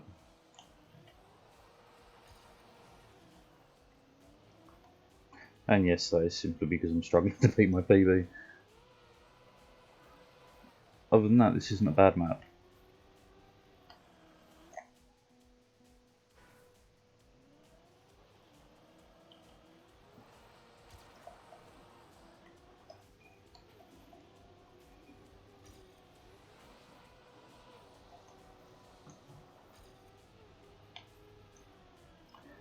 Too much snow. Not too wide. Although we were chasing, which was nice, but it certainly wasn't it. Nah, that's not me. Dressed like a waste man, that's not me.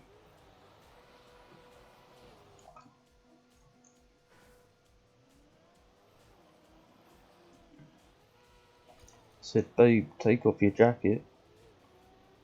No, she said, babe, take off your jacket. No.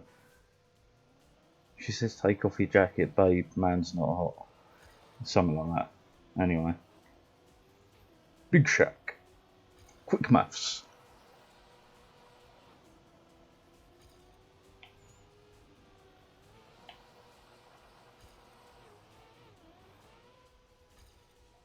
Nice. I mean, we did PB, but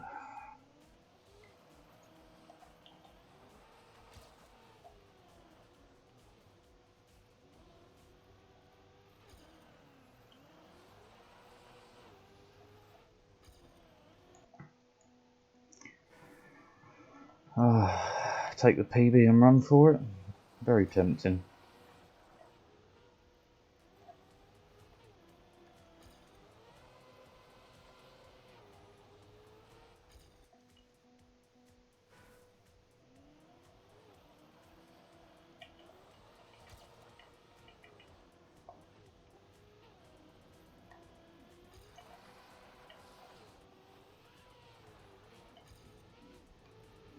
Gain more speed coming off the map. So this should be PB, right? Yeah. Sure. Thought we was in the top 100 in the world. That's pretty good. I doubt it's enough points to even make a difference though overall.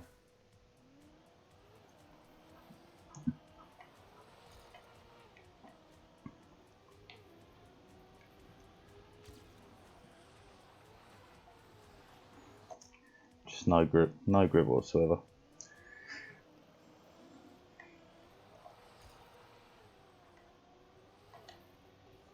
Bad. Bad. Bad to the bone.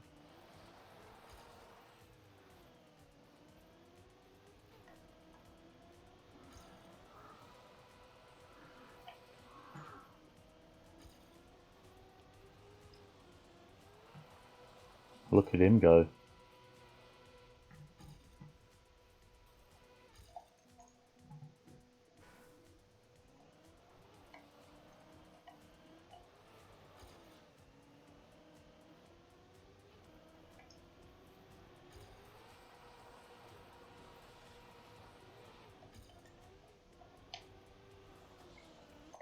Yeah, no. No good.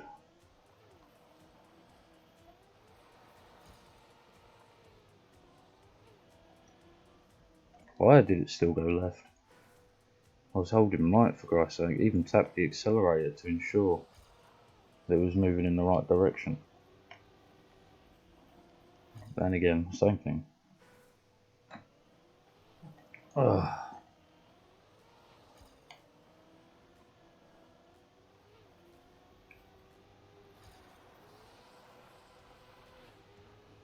Over the wall.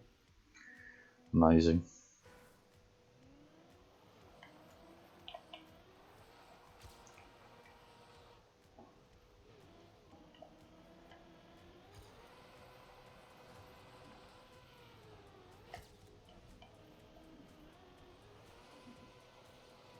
That snowdrift slowed me down so bad.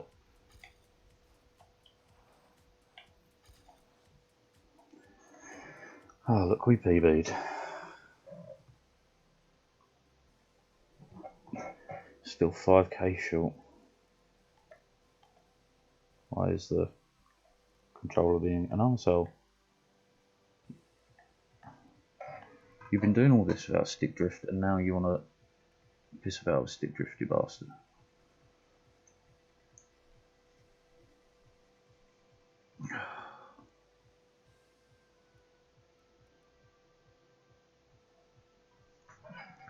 What on earth to do?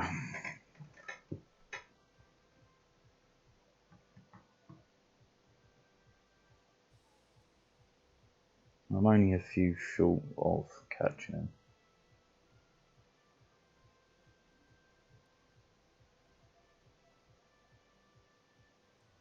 2,000ths off, that's so heartbreaking. Alright, how about it?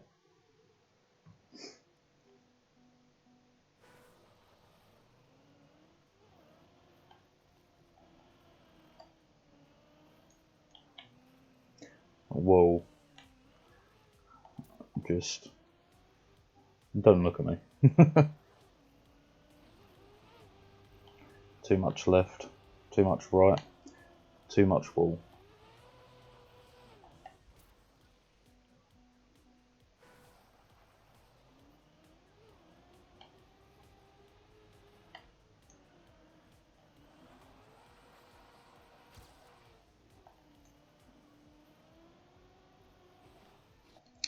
Jog on. jog to the on.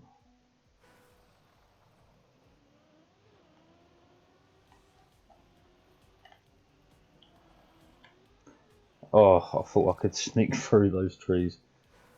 You can't. It's the answer. Damn, that was close though. Don't know what I've done here.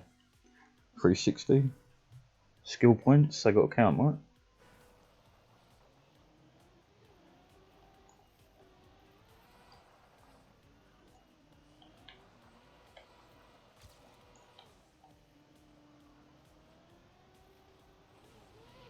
Too far left.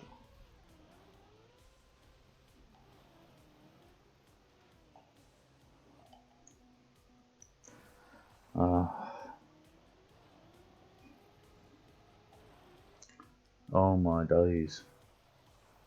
I'm going to be so happy once I've done this challenge.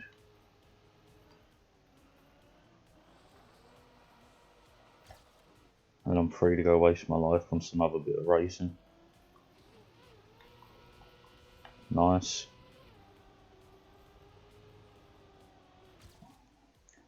Still 0.6 off.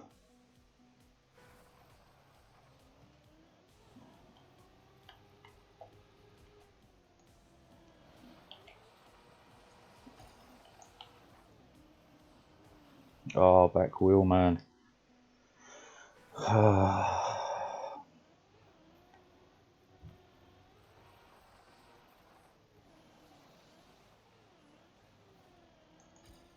Just somehow got shot forward like a rocket. But whatever.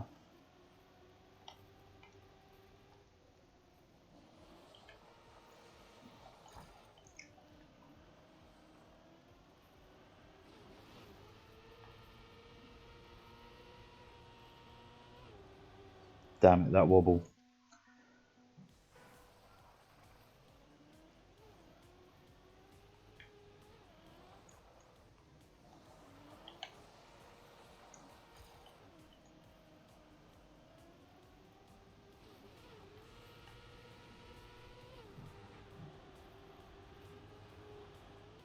Oh.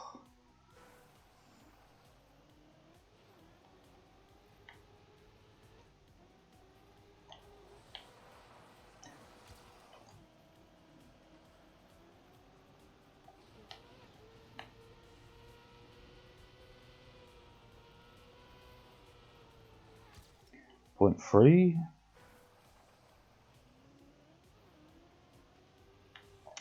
God damn it.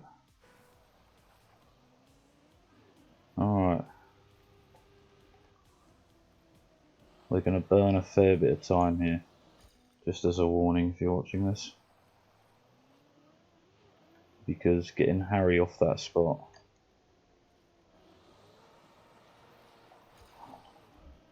is quite probably going to be mad gains. As long as we can do it.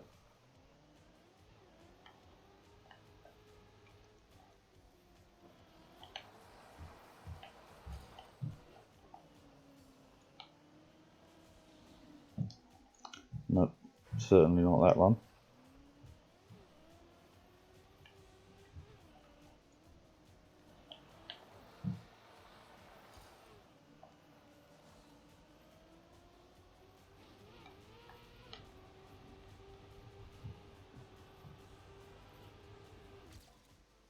Two, 4, 4. A little bit closer. Just 100th between us now.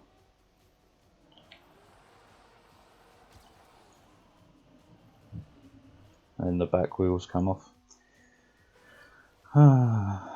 Struggle, struggle, struggle. Just another day on the struggle bus.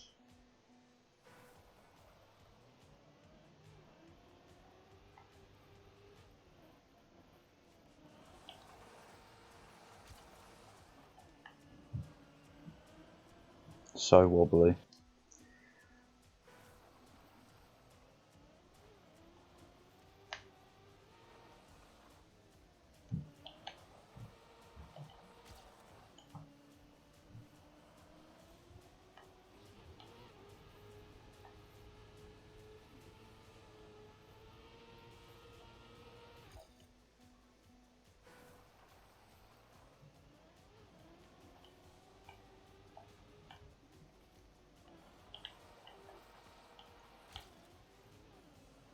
Why did I just lock up there?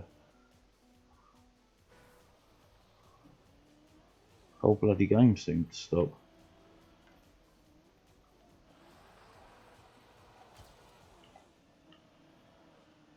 Back wheels every time. Every time I go through that with decent amount of speed.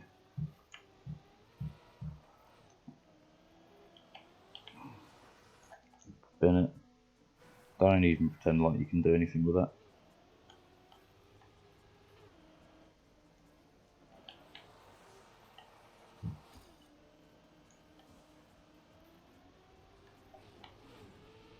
Damn it.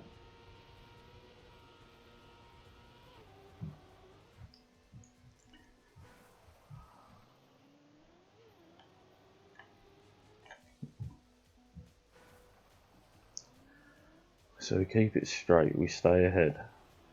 We don't touch the tree.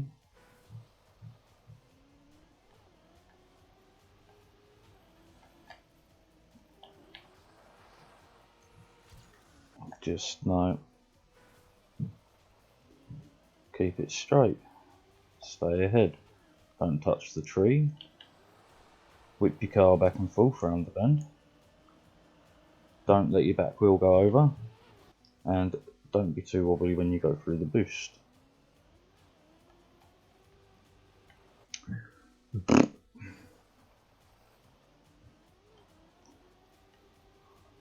The sun will come out tomorrow.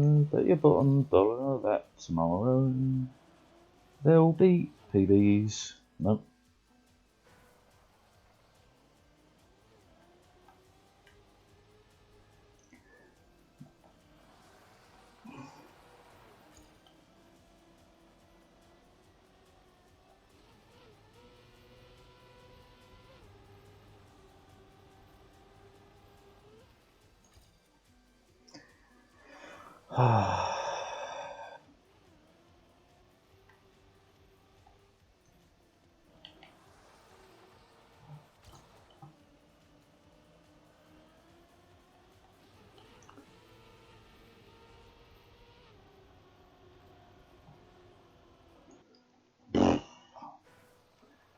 Man, I remember why I stopped doing this map.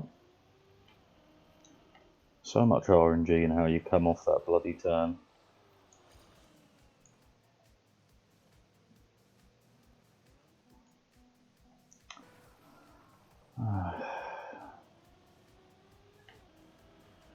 It's probably not RNG, it's probably just me, but it feels bloody RNG. Oh.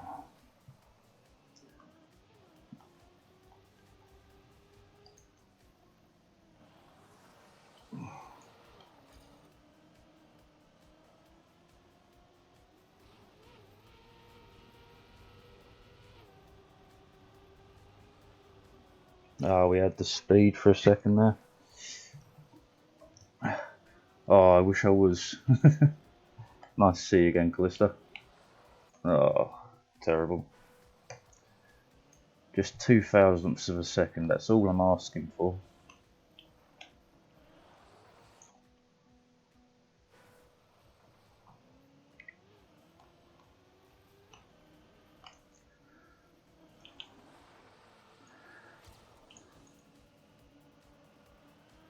Don't wobble.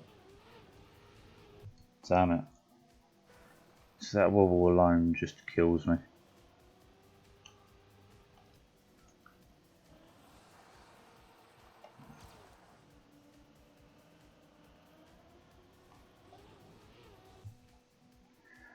Right, do you know what? Let's try and not ride the wall for once. I'm going to go for a real tight turnaround instead.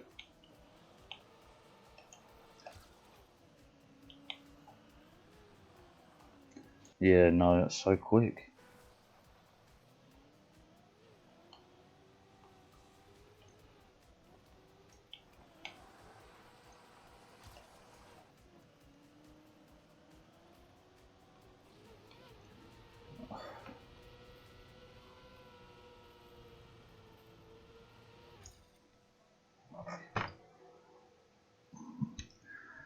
Oh dear. Soul destroying. Oh, come on.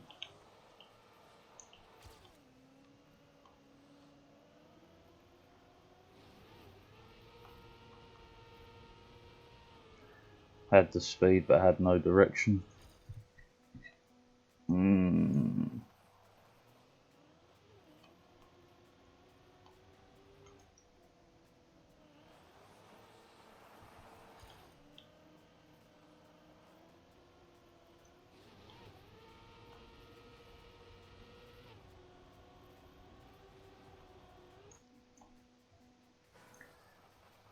Just one run. Just one. That's all I'm asking for.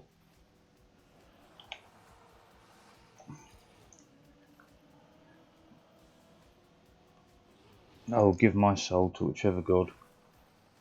Oh, private transport being F1 would be a dream and a nightmare. I would not give an F1 car to half the human population, let's put it that way.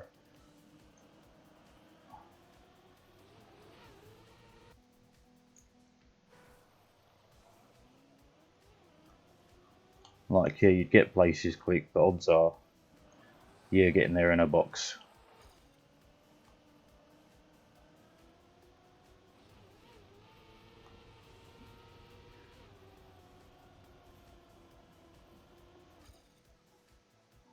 Yeah, you can have an F1 car. I trust you, Callisto.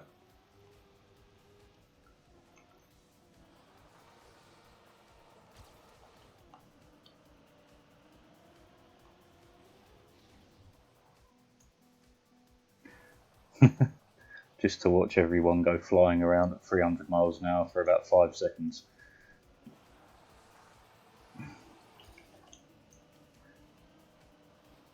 Right before the job of a crime scene cleanup became the most popular job on the planet.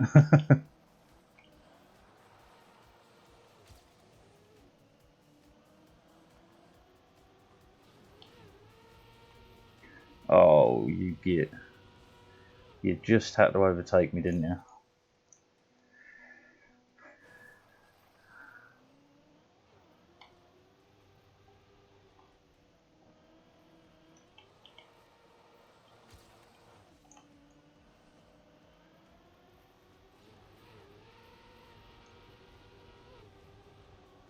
Oh, really? Really, really, really?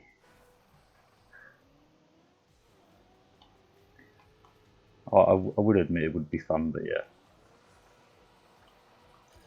There'd be a lot of people changing their careers to crime scene cleanup.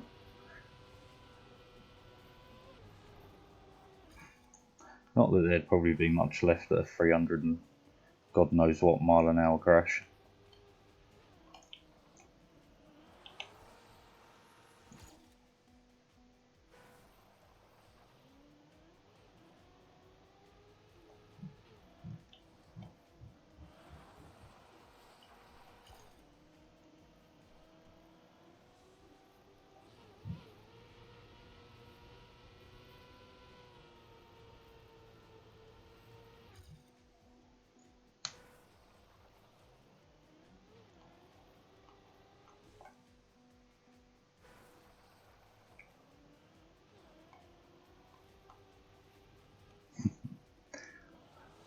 Callista, have you ever seen Blackadder?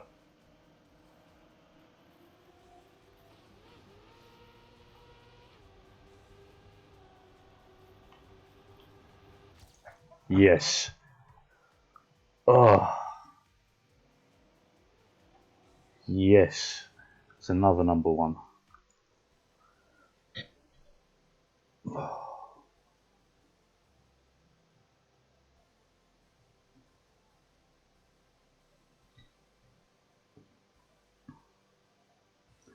Oh, I'm dead happy.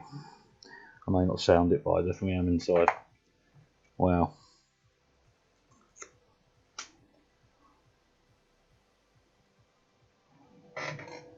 Alright.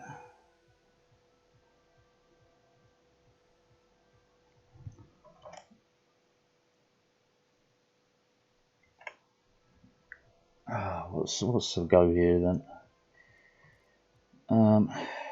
This is where I'm missing a lot of score. I'm missing a bit of score there, but I did PB already. That one's dreadful too. Already done that today. Oh, I did alright on the daily challenge, but as far as the Munich one goes, I've been trying to beat lately. I just can't get it. Every time I get close, I just die.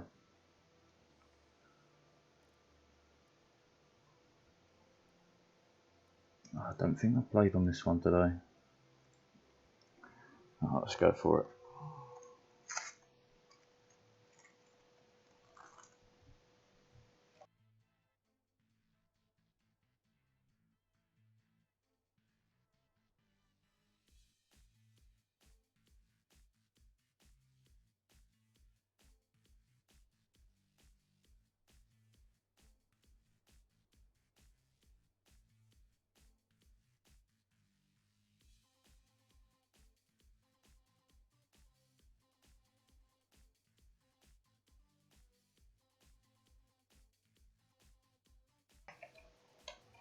Was I? Yeah, I was just muted. Yeah, the one you caught was I went really well. Ended up, I think, with like nearly two or 3,000 score.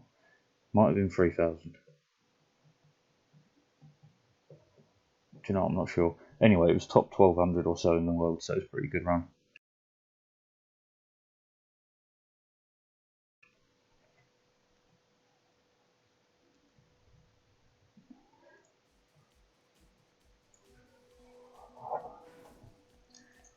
Okay.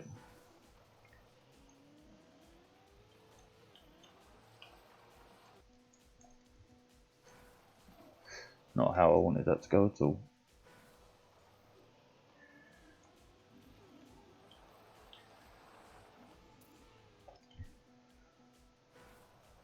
$20.58, nice. I'd have to load it up to check mine, but that's a good score. If I ever get 2,000 on a map, I pretty much consider that I nailed it.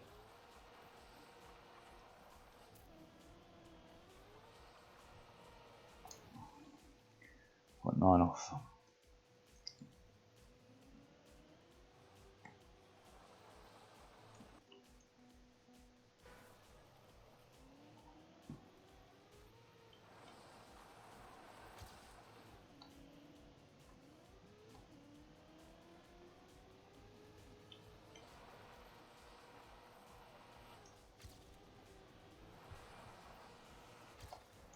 $17.9.6 to go. Yeah, it was something I kind of guessed at early on. I have done it, and I think I got like a 24,000 score, but I forced closed the game because it's just it kind of goes against what the game's about.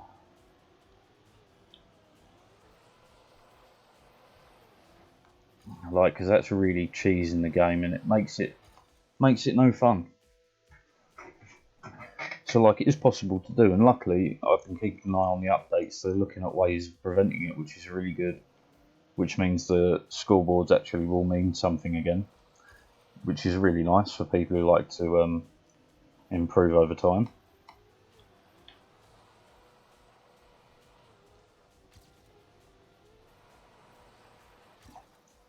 So 9.7.4.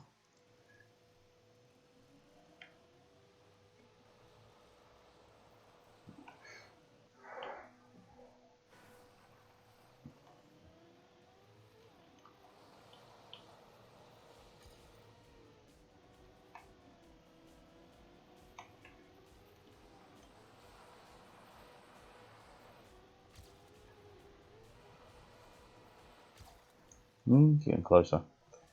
Yeah, I really think it's kind of a shame that it's even possible to do in the game. But hey, as long as they're looking into ways to work around it and manage it. Because like I was thinking before, it might not be too bad if it costs you, say, a special upgrade, a motorway, a roundabout, a traffic light, to remove a house. That seems like it might be kind of balanced to me. especially as there's still going to be way more houses than you could possibly remove. It just means it gives you the chance to, you could actually hook that house you need onto your last, to your biggest. Hold on. This has a chance to be good. Yeah, PB. Yeah, so if it costs you, like, say, a roundabout or a traffic light or a motorway to remove one house, the cost is very high, and you would only do it when you absolutely needed it.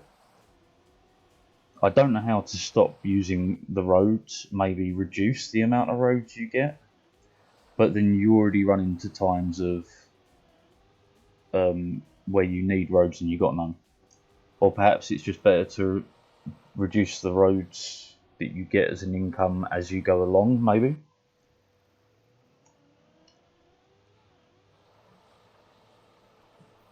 So you start off getting 20 or 30, and then you get one less a week for every week you play, meaning that you shouldn't really run into the point where you have, for want of a better word, infinite roads.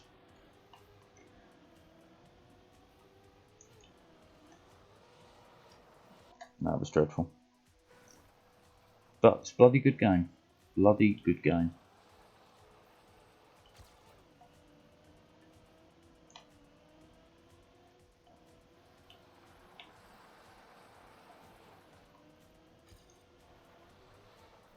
Oh yeah, but the cruelty of it is part of what makes it such a fun thing. Because if it was easy, you wouldn't enjoy playing it, and the scores would be meaningless. Which is why I don't really agree with beating the game the way people do with using the roads to prevent spawning, because it really does remove the difficulty and makes the scores worthless. No, nothing there.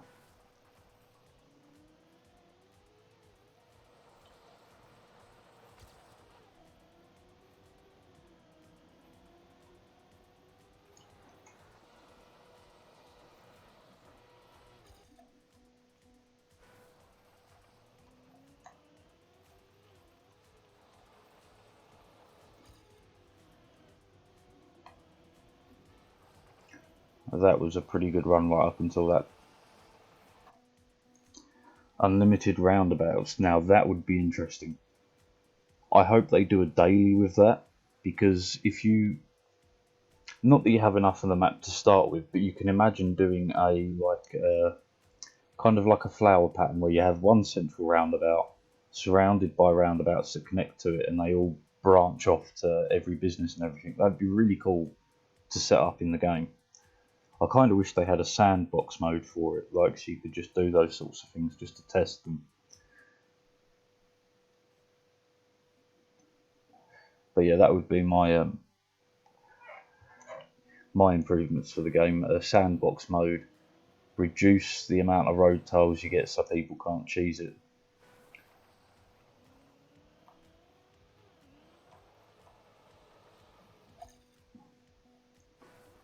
Just those two things alone would be awesome.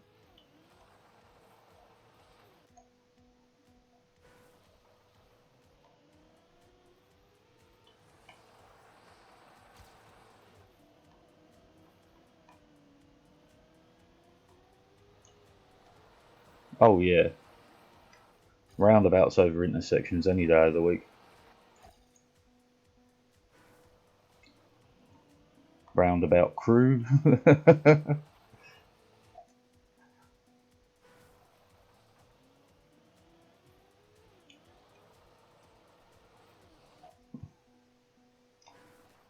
I'm going to remember that roundabout crew.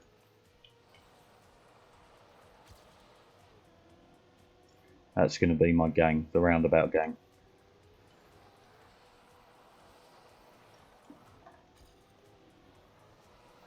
International roundabout thefts. Travelling from country to country, stealing your roundabouts.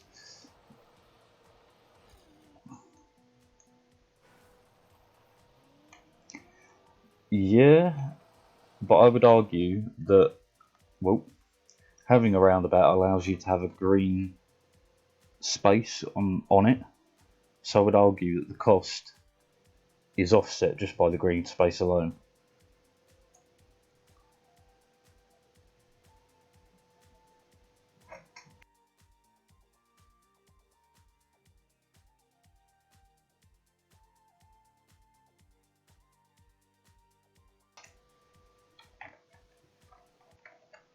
And I'm laughing about roundabouts, but a couple of guys in Russia did actually steal a road. Oh, God damn it, controller, stop doing that. I don't know whether it's the Bluetooth connection or the controller doing it.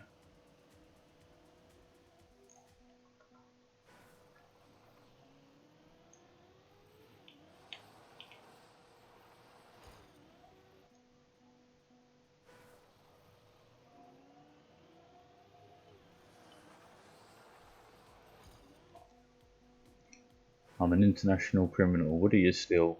Roundabouts. I'm the best roundabout thief in this hemisphere.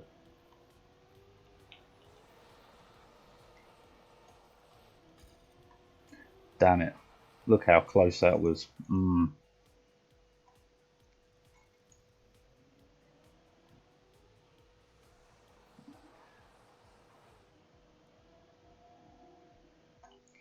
Yeah, to be honest, the whole zoning laws and stuff, they're becoming less and less useful over time because we have to adapt to our environment more than we have to follow zoning laws.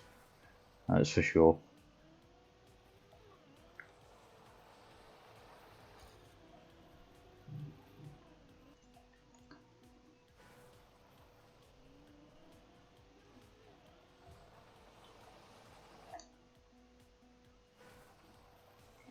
It's a bit like you can sit there and say, you know, houses can't be more than 3 stories tall. Alright, I see your point. Not ruining the view and all that. But unless we start building vertically, you know, there ain't going to be a view. There's just going to be a big bowl of dust where your view would be.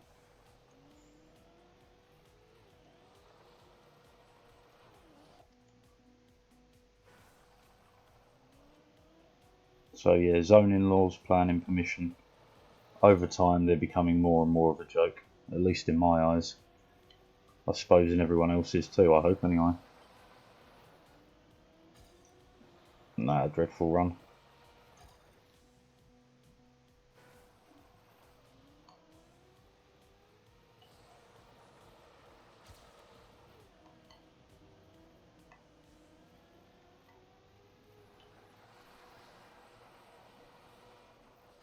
Oh, damn.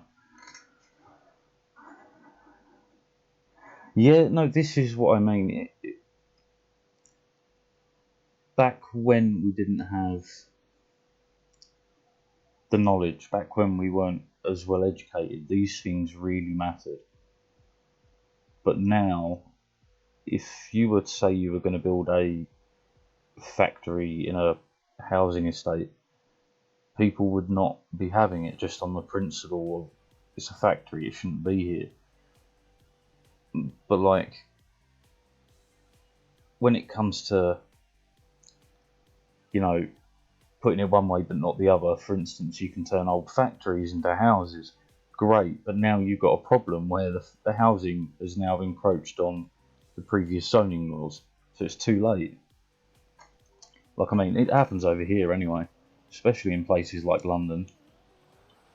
Old factories are always turned into new buildings, but yeah, 9 times out of 10 the laws don't change with them.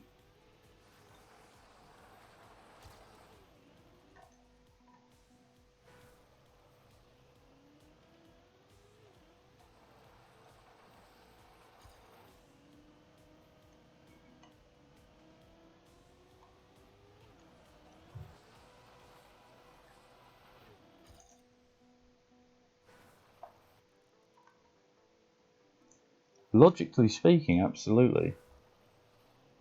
In many countries, there isn't really rules against things like that. Like, A good example is Hungary, right? So in every village, they'll have the local pub, the local restaurant, the local shop, and it'll be like next door to people's houses, and it works just fine. But again, they have the sensibility to say, you know, the pub's not going to be open until 5 a.m. because, you know, people live here. It's pretty simple to manage, really, if you put your brain to it anyway. Yeah, for city planning and stuff, it's absolutely diabolical because you could make so many improvements that would help so many people and change so many lives, but you can't simply because a law from 40, 50 years ago says that it's not allowed to be. And that's just a joke.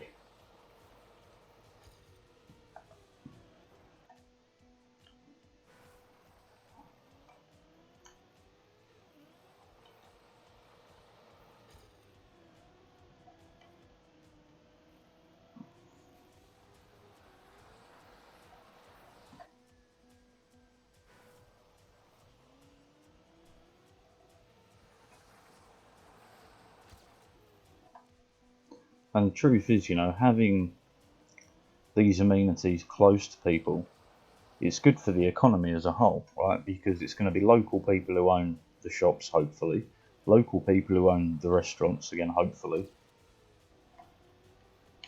Like, you know, it creates jobs, it helps the local community. Yeah. There's just 101 good reasons for it, and 101 reasons why it's kind of, it's about time those rules changed.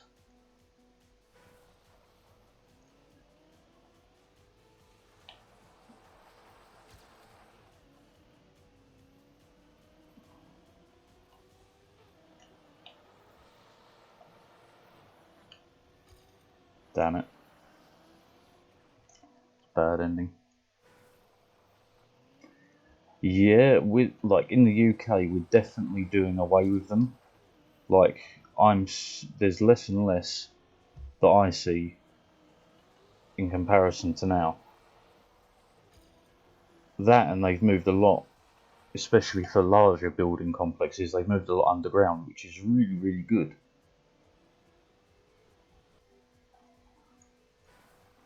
But like, I know it's definitely more of a problem in North America having big parking lots and things like that. But like over here, it's a wee bit better. Not by tons, obviously, but you know, there are improvements. But I think in comparison to North America and Australia, the UK is much more forward looking in terms of the carbon footprint and all that stuff.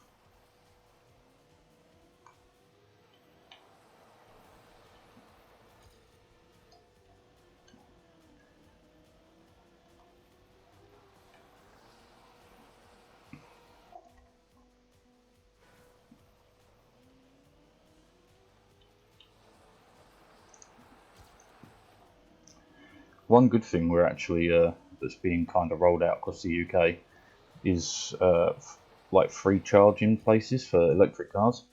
Like we have them at supermarkets and things like that. It's very, very useful. Oh God, yes, God, yes. People love choice. Like people will frown at spending. Let's just use $100 because that's an easy amount to work with.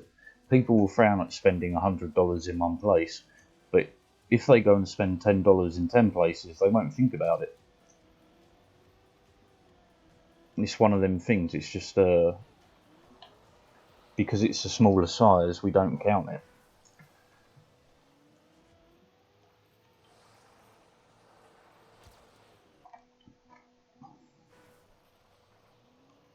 Because like, there's nothing stopping you. Like, you pop in one shop, you buy yourself a drink, you walk along, you see another shop, and you think, oh, that make a gift to someone. You buy them that. You've already spent $20, but you don't think of it as $20. You think of it as I bought a drink and a gift. Whereas, you know, if you're going into a large superstore, you're only really there to get large items, so you don't look at it in the same value at all.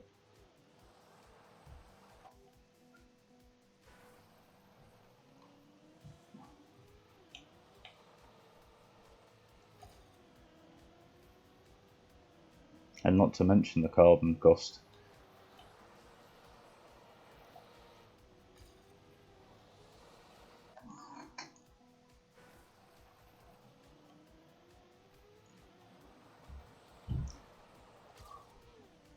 I suppose it's a bit like wanting a bar of chocolate, right? You won't drive all the way to a big old superstore for a bar of chocolate, but you would walk round the corner to a local shop for a bar of chocolate, if that's all you wanted. That's probably the easier, economical way of putting it.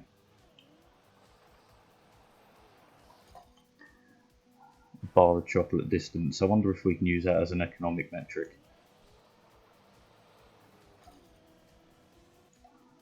Probably have a impact on people's happiness actually, the bar of chocolate metric.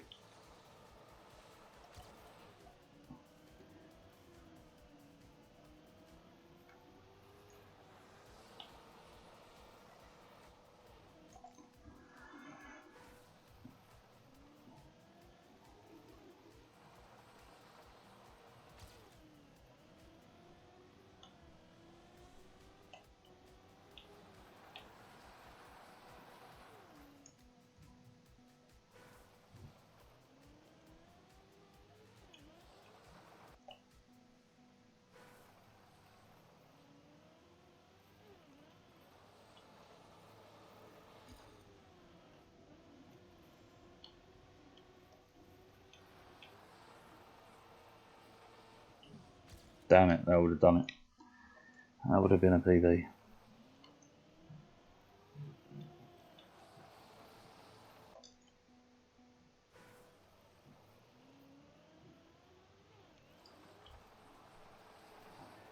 I mean, it's definitely something that the whole, less family-owned business is something that I really blame companies like Amazon for.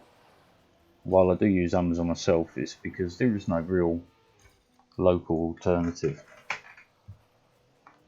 And kind of no matter where you are in the world, there is no real local general alternative.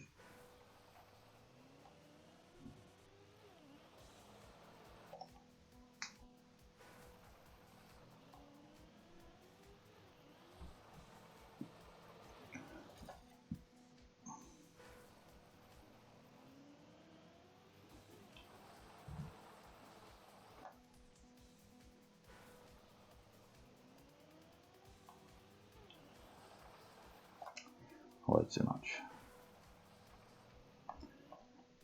Which is a very silly rule, isn't it? Off-road parking. As if it really does anything to help anyone. Well, yeah, because they don't want to share the resource, because the parking is a resource. If you've got better parking than your competitor, people are going to come to you first. Oh, damn it. It's really, really badly thought out.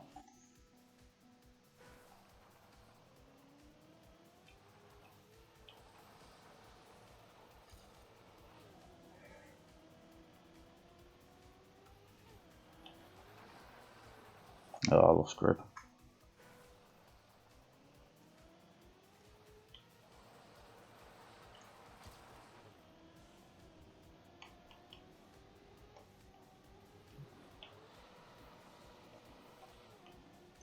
Damn it. I lost it on the end.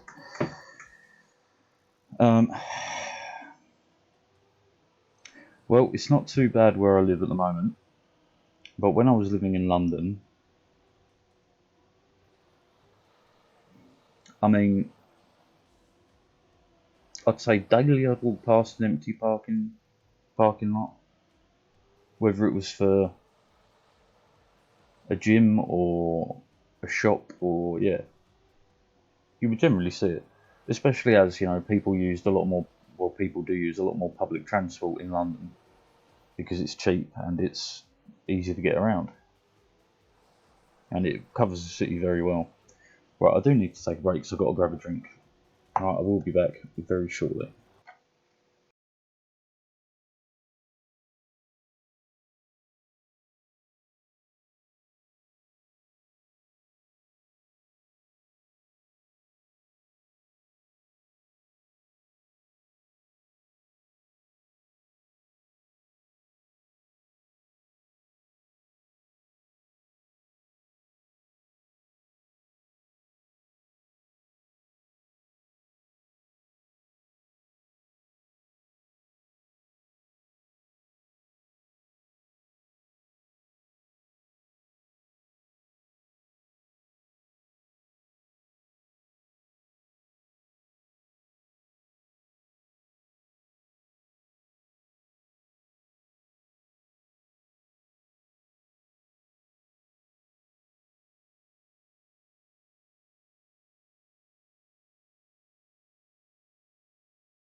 Yeah, so on that sort of note, we have road tax here in the UK where you pay on your car yearly to build new roads, maintain the old roads, etc., etc.,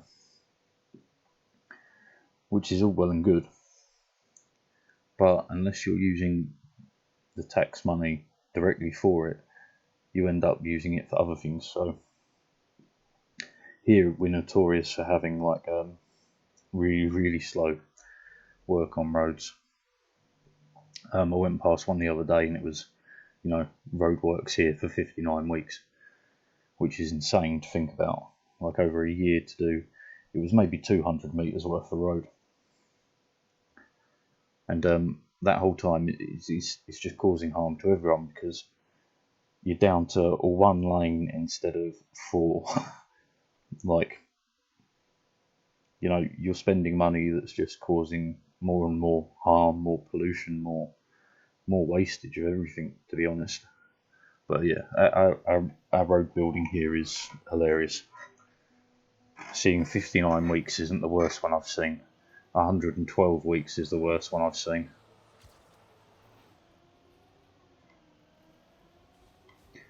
And that one really made me look twice. This was record. Damn.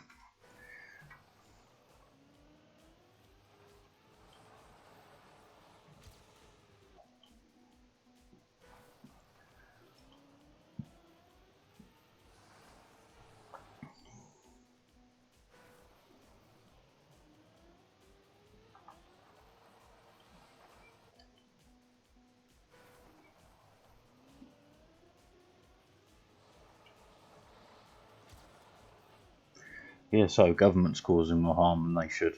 Pretty common.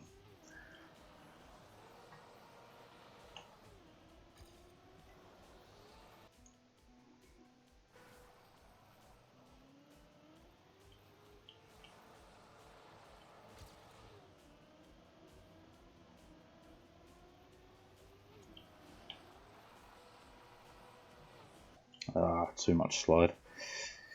I can definitely beat this.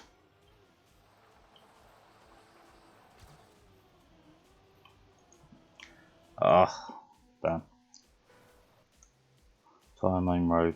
And over there it's like a week each year, but the road's just done it all. Holy shit. Yeah, what a fantastic world we live in. Incredible. You would think, right, with all the people they have on these like committees and stuff, you would think that someone would have the foresight to say, hey, people do actually use this road. Perhaps we should, only do half of it right now and half of it next time.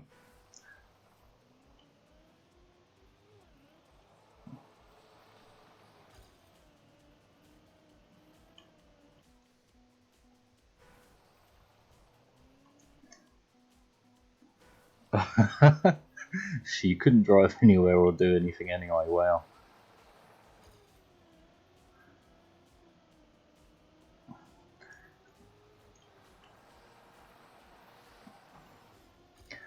But personally, I find it ever so strange that we measure the metric for like improving roads, improving cities, towns, changing,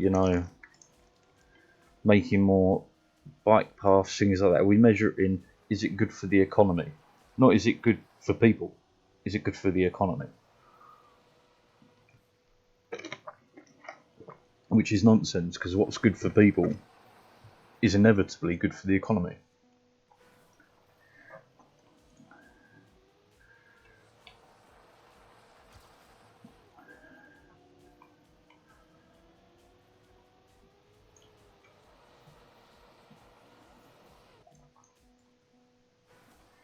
Yeah, it does blow my mind, the way things are structured.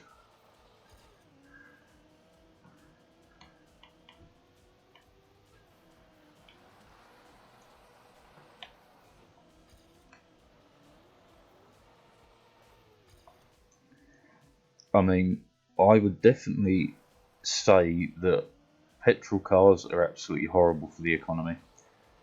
I would go as far as saying having single supermassive car manufacturers are very bad for the economy.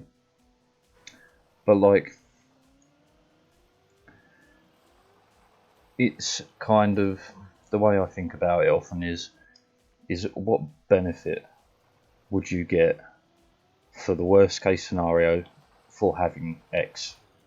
Like, let's imagine you're a single mum with, I don't know, 4 kids, right? Having that car is incredible for the economy, especially in terms of your economy specifically, because you're able to travel, you're able to allow your kids to see more things, they're able to learn more things because they have the ability to travel. So economically speaking, that's a great investment. But you could obviously replace it with better public transport, which again would be even better for the economy. But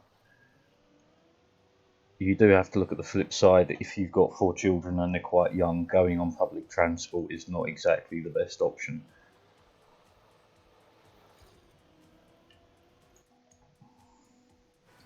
But yes, there's a very fine line between a car being an economical advantage and being an absolute drain. It's either just one or massively the other.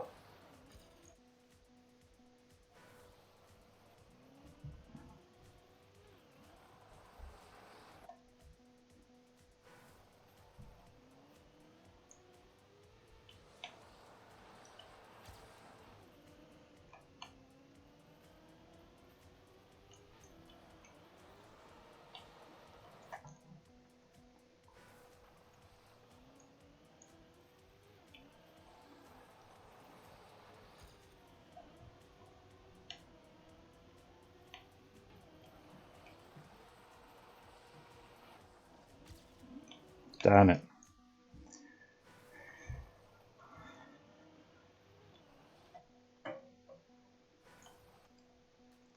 That is also true. Again, it's very, vehicles are definitely a very case by case basis in terms of economical advantage.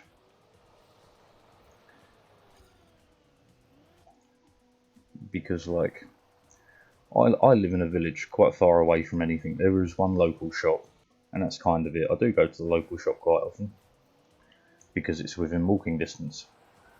But like, I still need to go to the bigger shops for specific stuff, and you know, if I'm having relatives come over, I need to be able to visit a place that has a wider selection of food than just microwavable dinners, you know? So it's a bit 50-50. Because I mean, the public transport here isn't so good, but again, within a 10-minute walk, there is a train station I could get on to go to a town. So it's kind of so-so.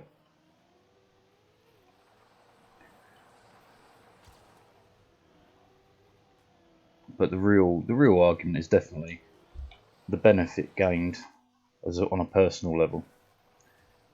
Like, you know, as I said, with the children, being able to take them places will really help them as they grow, because you're going to be able to take them to aquariums so they can learn there, museums, you know, all that sort of stuff. So it really is a case by case sort of thing. But I'd definitely suggest less cars overall by a mile.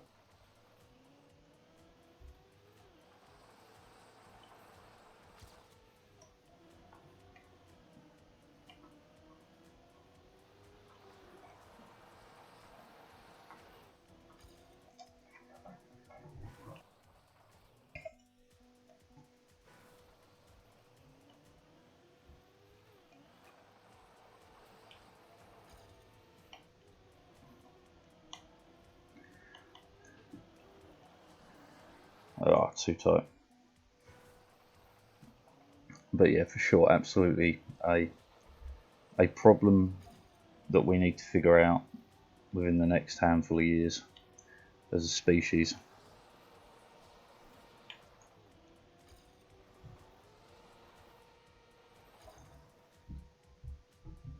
public transport it's going to be. But I think that is something that North America really is bad at. Yeah. Like public transport, as far as I've seen, other than in New York, but even there, their public transport is pretty horrid. But at least they have it.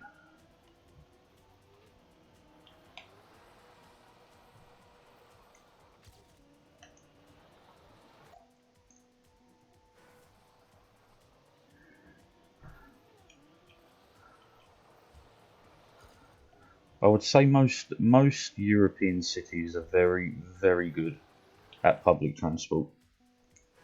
We invest heavily in it.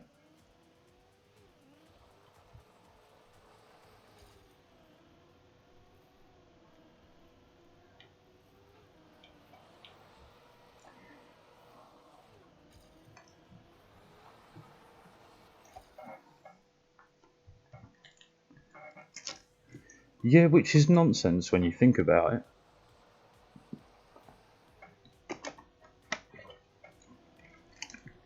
Like, you mean I should be willing to spend my hard-earned money on petrol to cost me, like, I don't know, 4 to 5 times the amount for the same distance? And like, you expect me to do that and be happy with that? Why?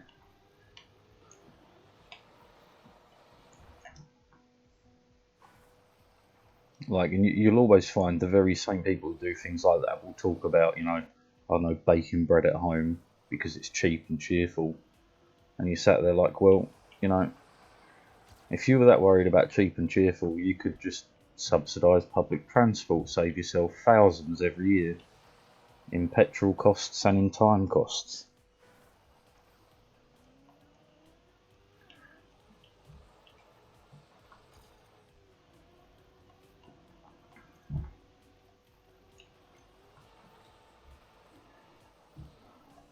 Damn it.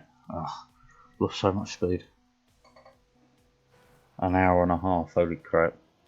Yeah, no. I wouldn't be having that.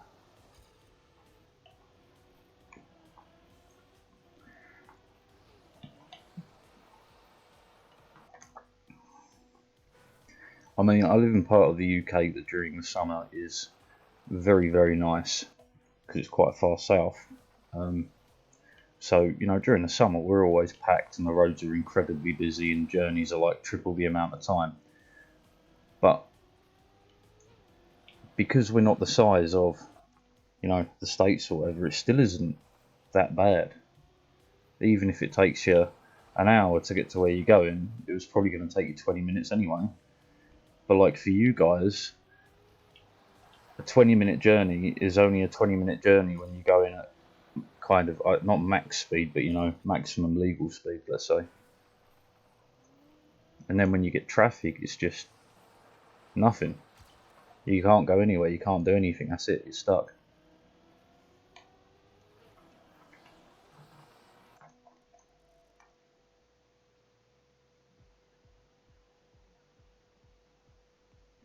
Jesus Christ. No, our public transport is much better organising. Like, Christ, London buses are, honest to God, incredible. Because in fact, when they say they're every 5 minutes, they are every 5 minutes. When they say they're every 15 minutes, they're every 15 minutes. And if they're ever delayed, the board that's there will tell you how much it's delayed by and what the next nearest bus is that would get you the same place. Let alone the tube. The tube is an incredible feat of engineering as far as I'm concerned. In the summer it's horrible because it's so hot, but the tube is just incredible if you're straight about it, because like, holy crap, they transport like 3 to 4 million people every breakfast, every lunch, every dinner.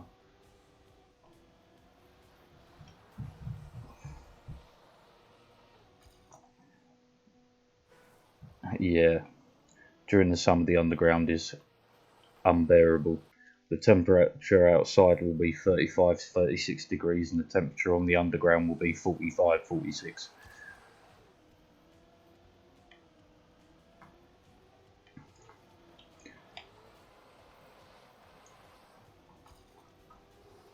Ah, way too hard. But yeah, it's even with the horrible temperatures, I still took them to work every day. Because at £3 one way, I could travel, 10 odd miles each way for £3, which is like $5 for you guys. So a whopping $10 a day on public transport.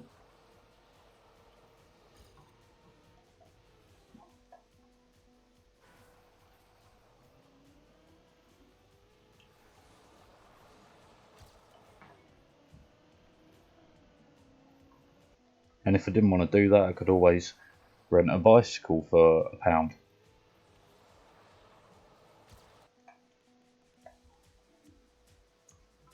Okay, Amsterdam, beautiful, great fun, well worth visiting. Osaka, I've never been. Paris, I quite enjoyed it, but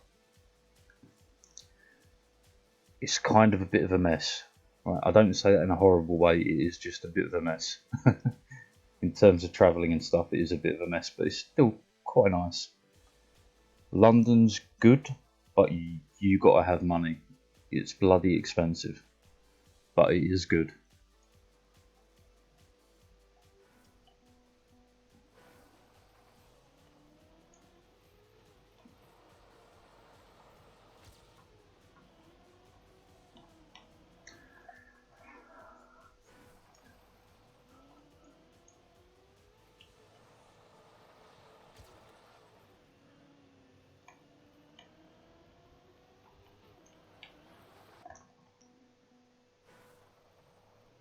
Yes, very true. You can walk from one side of London to the other on foot pretty easily without much more trouble than coming across a few traffic lights. Same with Amsterdam. Amsterdam's dead easy to get across by foot and bicycle. Paris, you could do it by foot. They drive like lunatics though, especially around the Arc de Triomphe. Osaka is a big walking city, everyone walks there. So yeah.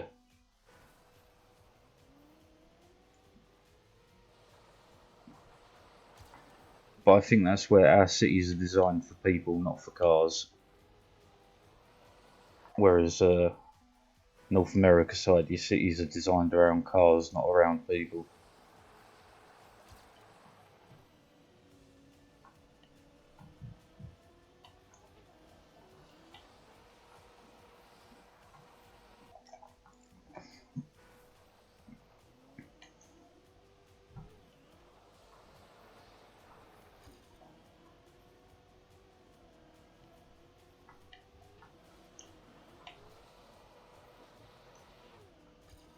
No, too wide.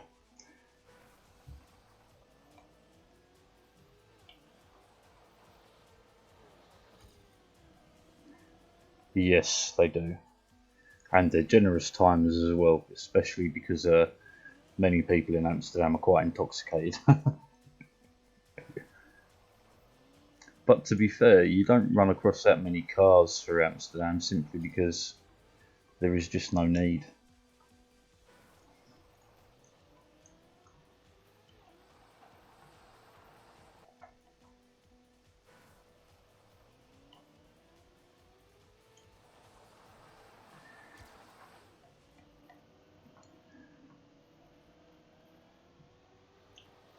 Nah, bugger.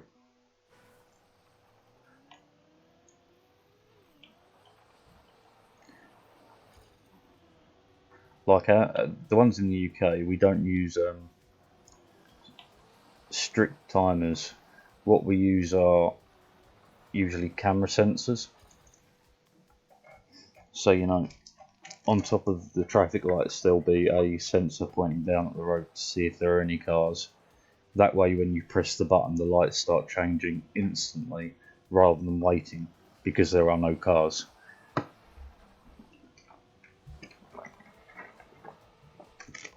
Definitely useful little improvements that improve the lives of the general public quite dramatically.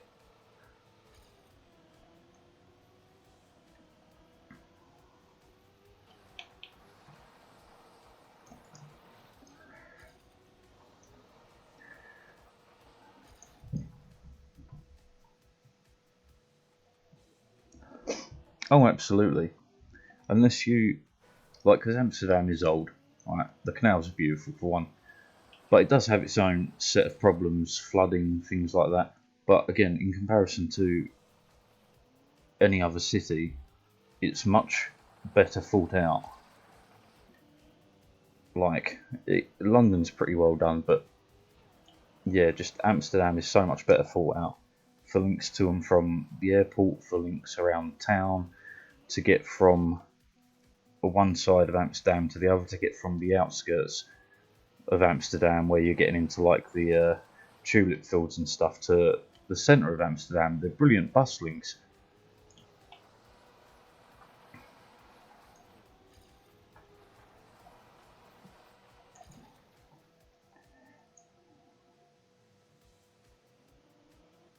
Yeah, we used to have a few. Well, if I remember correctly, we used to have a lot of light buttons that didn't work. They just ran in times. Really? You have to wait for someone to come across the other side? Why? That's nuts. What use is that?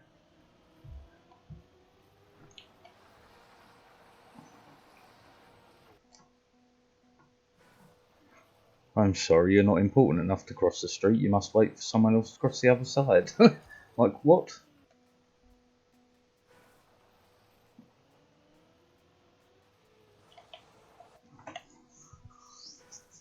That's crazy.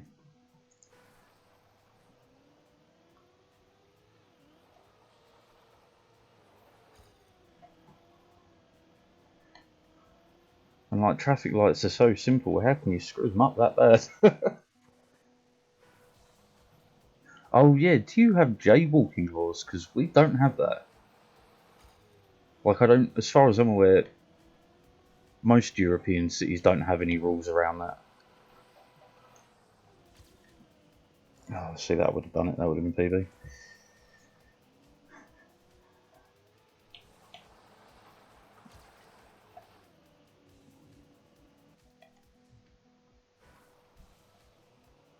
Because, like, yeah, legally in the UK, pedestrians have right of way. It can get you a fine. That's ridiculous. No, we have nothing like that.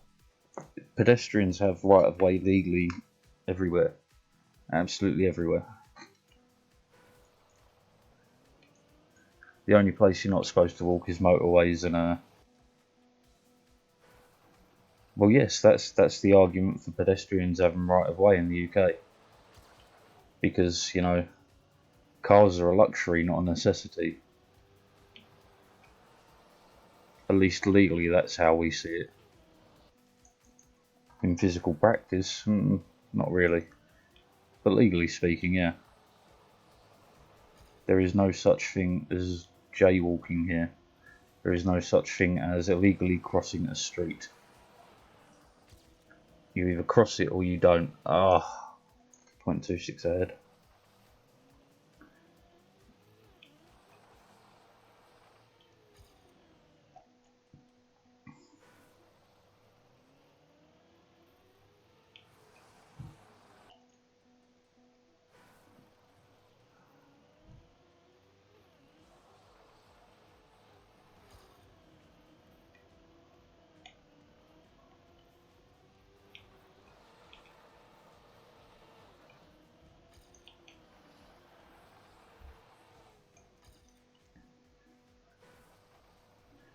It's insane to think, at least from my point of view. I mean, from yours, it's just day-to-day life. But I can't imagine crossing a road and being told off for doing so. Like, if the lights are taking too long and there's no traffic, why would you wait?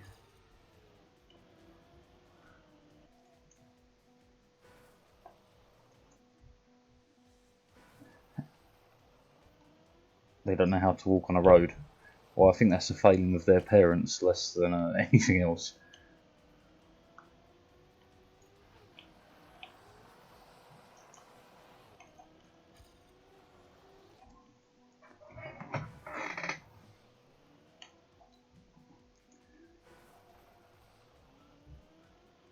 Like, as far as it goes here, if you're walking on a road that doesn't have paths on the side, you're meant to walk the opposite way of the traffic so they can see you coming.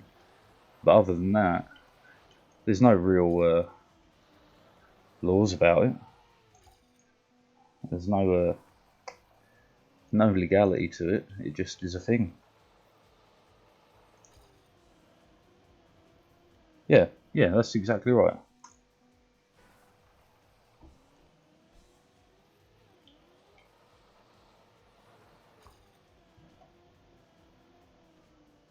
Well, it's nice to know that you kept some of Daddy England's laws.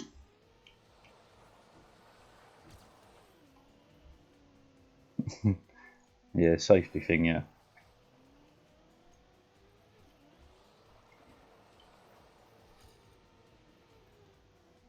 But the jaywalking thing is going to forever blow my mind because that's just wild. Like, how can it be a crime for a human being to go walk about, you know?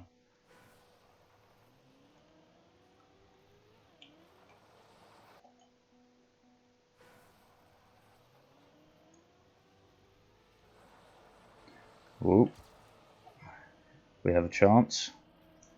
A small chance, but we have a chance. Nah, lost it. Didn't get the turn in time.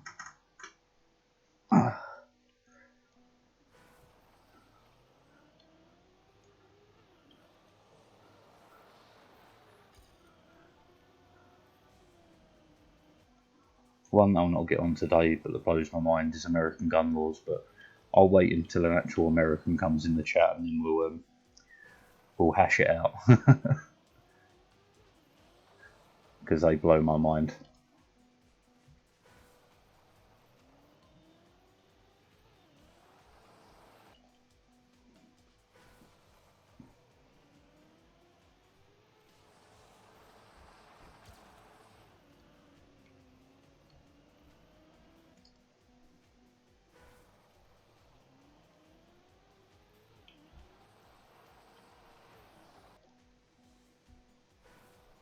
I'm going to give this map up in a minute. I've just had enough of playing it.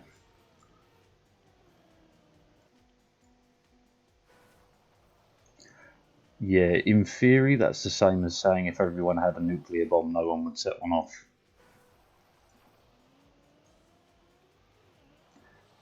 But would you risk people having nuclear bombs? You say this, but there's no reason to stop the collection of all the guns. There's no reason to stop the government purchasing all the guns to supply their army.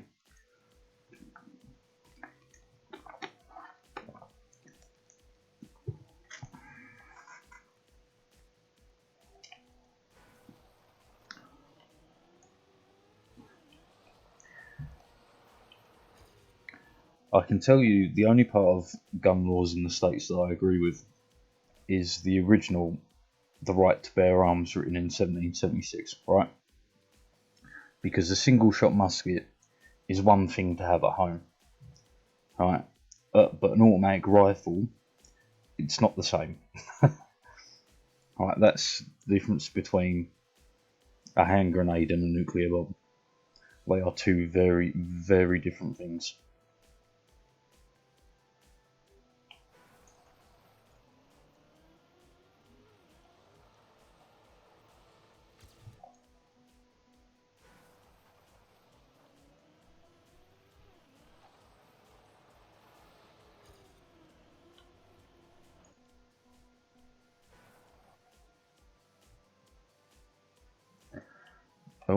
I don't know what I just hit. Next map. Oh,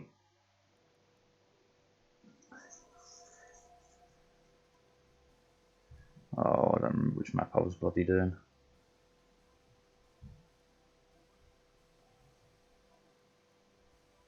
No, I have no idea which map it was. Oh, Christ.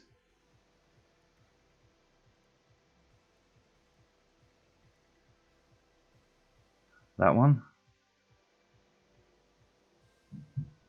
Yeah. Okay, so, again, if you're talking about it from a historical perspective, the laws should be included in that historical perspective, because the right to bear arms, the people who created that law, had no concept of an assault rifle. They had no concept of a sniper rifle. They had no concept of a 50 caliber handgun. Right? So, taking their weapons, I would say yes. Leaving them all with what the founding fathers intended, I see as the correct solution. I mean, I could be completely wrong here. I could be talking out of my backside, which I probably am. But if you wish to argue on a historical perspective, I'd say then apply it in the historical perspective. They did have grape shot, very true. But again, the amount of time and effort that went into loading grape shot was quite something. And it wasn't half as deadly as a handgun is, even with grape shot. It'd probably leave you disfigured and, very unhappy and bleeding, but the odds of it killing you are quite low in terms of in comparison to a handgun from the modern age. A handgun's like basically fatality, especially if you've got hollow points or anything like that.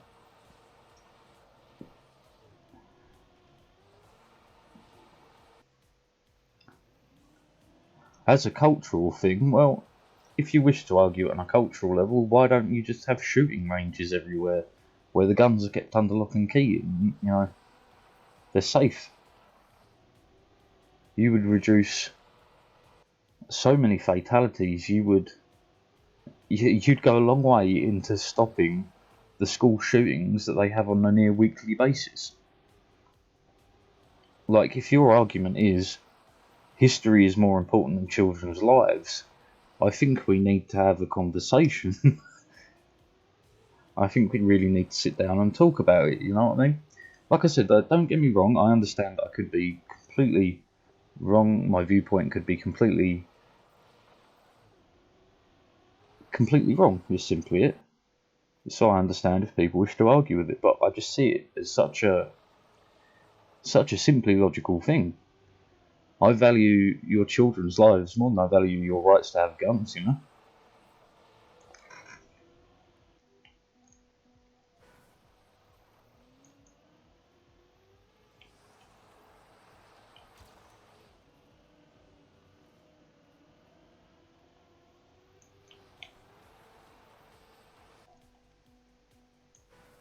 But they did have grape shot. I'll definitely cop that one.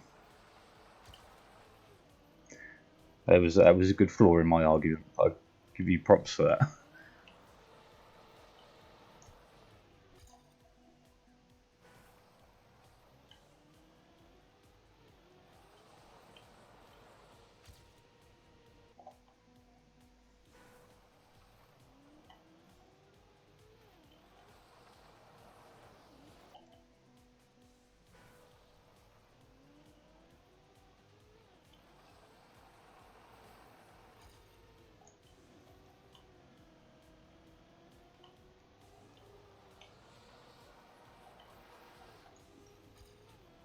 Ah, cack. Yes, absolutely, and it worked out brilliantly. They still have guns. Guns are still used in crimes and stuff, but in comparison to the rate it was before, it's minuscule. Like, even in the UK, guns get here. Like, people think that we don't deal with guns and we don't commit crimes using guns. We do. They get here, they get shipped in from Central Europe, America, Russia. But like, we come down hard on that. We don't even, like, if you have a gun, there's no way you're not going to jail for at least 10 years, you know? Hell, we even have what's called amnesties for guns, where, you know, if you, let's say you own a gun illegally and you want to get rid of it, we will allow you to drop it into, like, these special boxes outside police stations and stuff. And no one to question you about it, no one to stop you. You can drop it in and walk away.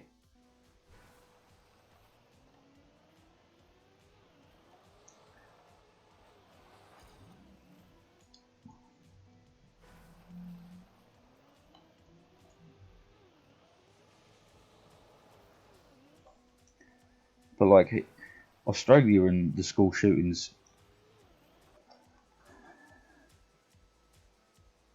well, see, okay, knife crime here is, in comparison to other places, certainly bad. But when you think about it on a logical level, knife crime is bad for sure, right? But you're less likely to die. You're more likely to live. But generally speaking, you know, if you're running around with a knife, no, I say I can't really argue it. It is true. We do use knives in crime a lot, but you know, people use hammers too. People use everything.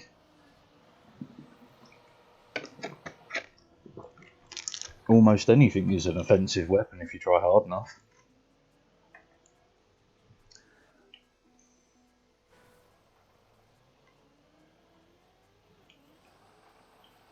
But yeah, we have guns. There was a shooting the other week in London.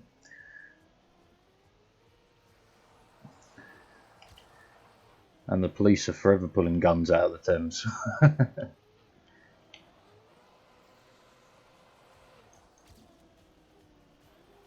Ah, bugger it. Almost had it. Yeah, I get what you mean, and I get the logic behind it. But I can run away from a knife. I can't run away from a gun.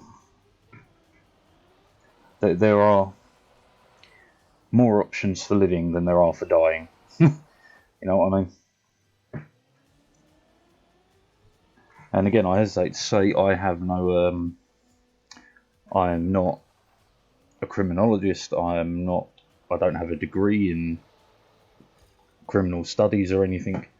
These are just the musings of a 30-year-old man-child who believes he understands the world.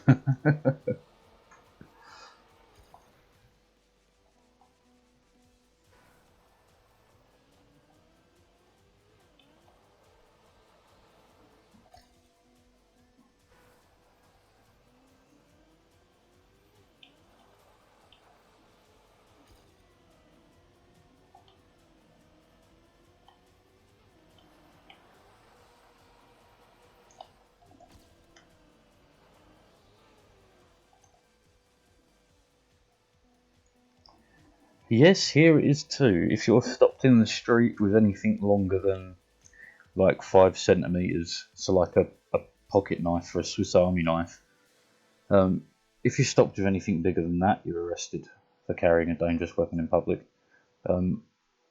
Yeah, like logically speaking, the only ways to really get away with it is to be like a chef and have them in your car when you're traveling to jobs and stuff. Like, I mean, there's ways around it, but generally speaking, yeah, if you're caught with a knife, you get arrested.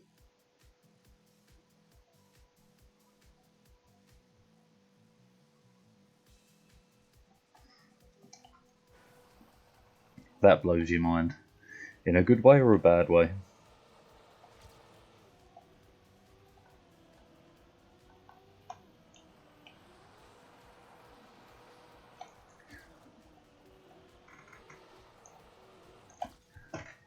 Oh, I didn't beat him.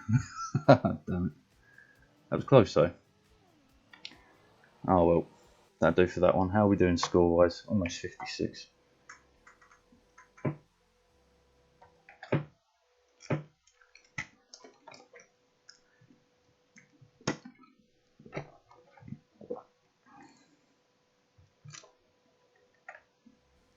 Well, let's continue till we beat him.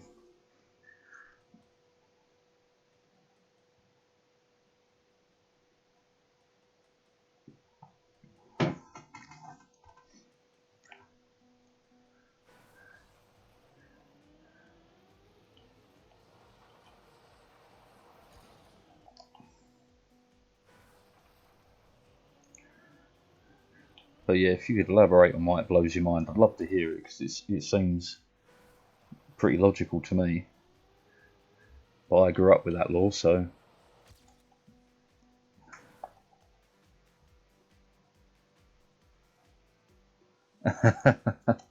What reason would you have to walk around with a katana or a machete though?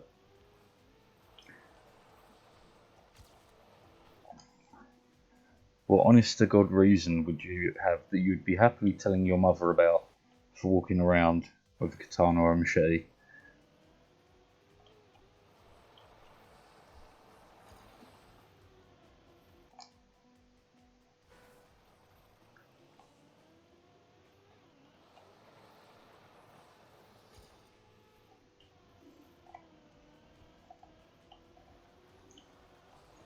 Wow, my PB is so quick for the start.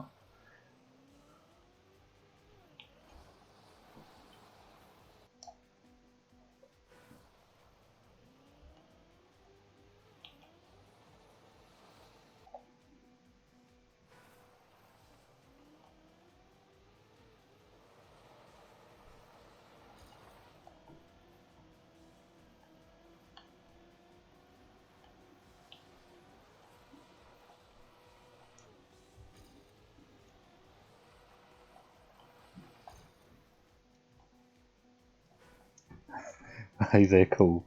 Yes, and yes. Okay, so if you went to a Comic-Con event with one, right?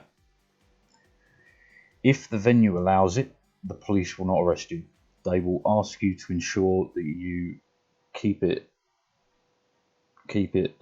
well, basically be safe about it, right? So there are ways of it being legal, such as cosplay, yes. In martial arts, again, it's by the venue. If you had it in the boot of your car, wrapped up sheaths and all that good stuff, even if police pull you over and stop you and you explain what you're doing, that's not a problem. For the cool part, I mean, they are cool, but that just wouldn't fly as a legal reason here at all.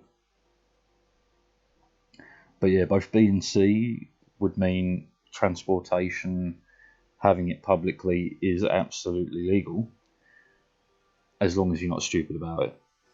The moment you're stupid about it is the moment they'll just arrest you and take it away anyway.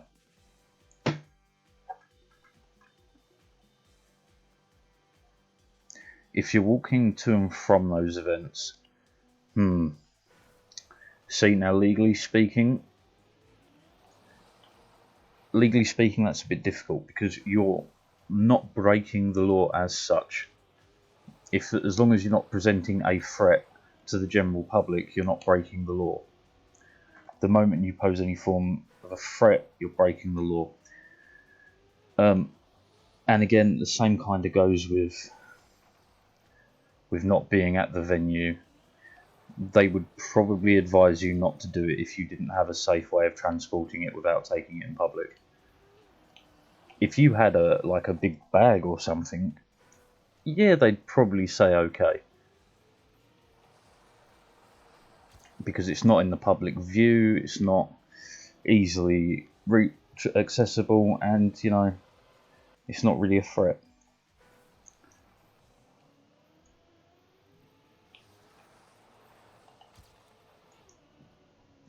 But cops are the same anywhere. If they really want to arrest you, they'll make up some crap to get you. It's just the copper's way.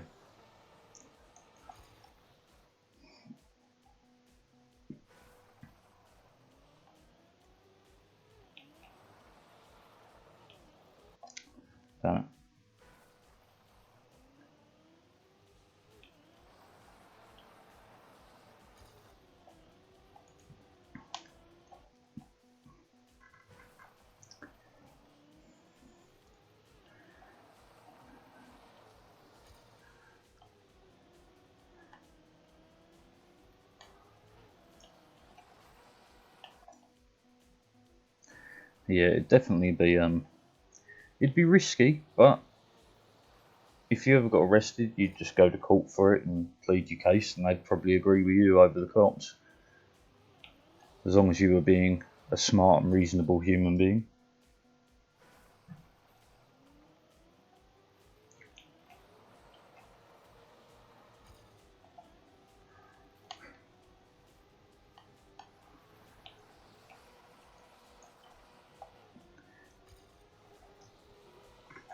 Bugger it. Yeah, it. Luckily, a lot of English law comes down to what the average person would do and think and feel, rather than the letter of the law itself.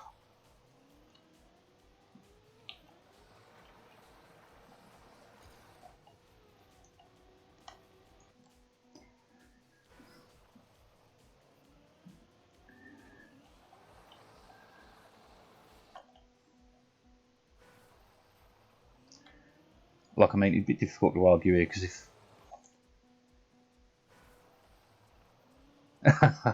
Look, I wish the world was more was better well behaved, because I agree with you fully. You should be able to carry one if you want to dress up. Like, why not? But you have to remember, there's, for every one good person, there's one arsehole in this world, you know?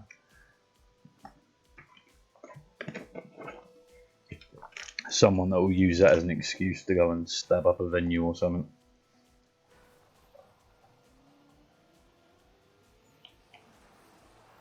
But if I was having a party at home and someone come as the bride from Kill Bill and didn't have a katana, I'd be disappointed. I'd send them away. Come back when you got your outfit right.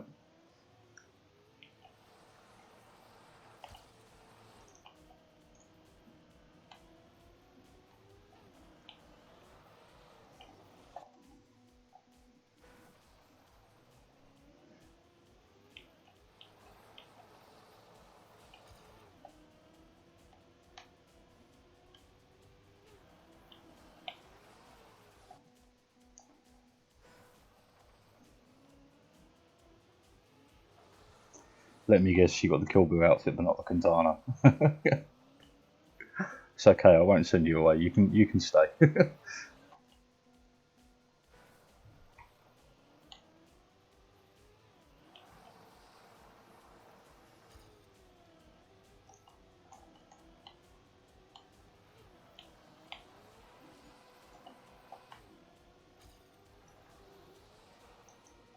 Way too slow.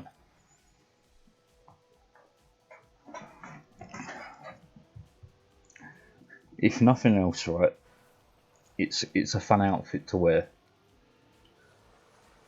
Right, how often? Yeah, that's what I mean. It's just, you would need the bright yellow jacket and trousers, basically, and that's pretty much it. And just paint the black stripes on. It is black stripes, isn't it? Yes.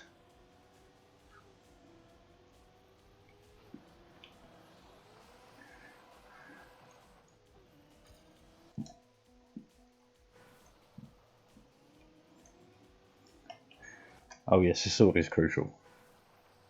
Never forget the sword.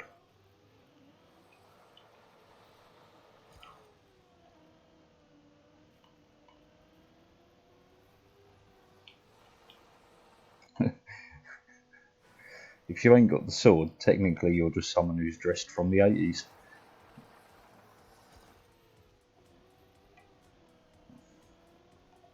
Oh, damn it. Alright, I've been doing this long enough. Let's give it up as a horrible habit like drugs.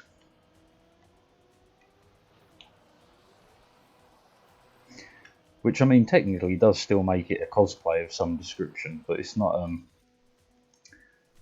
not what you're after, really. I really don't like that one. I'm already number one on that one, number one on that one. Go on, let's have a look at this.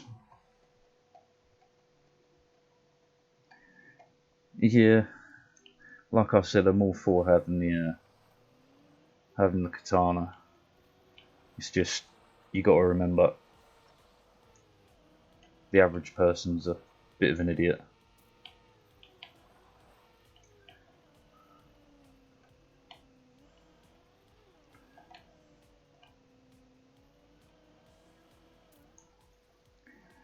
Well, I always think of it as, right, if I'm the average person, right, not too smart, not too stupid, that means half the world is dumber than me, the other half is smarter.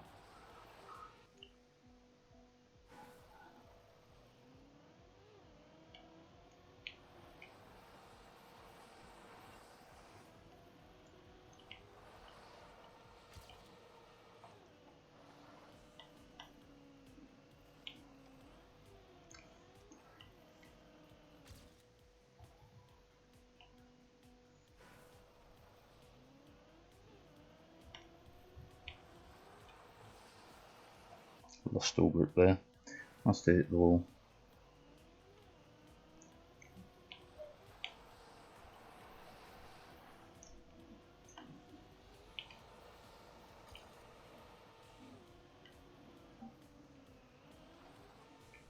Oh, that sucked.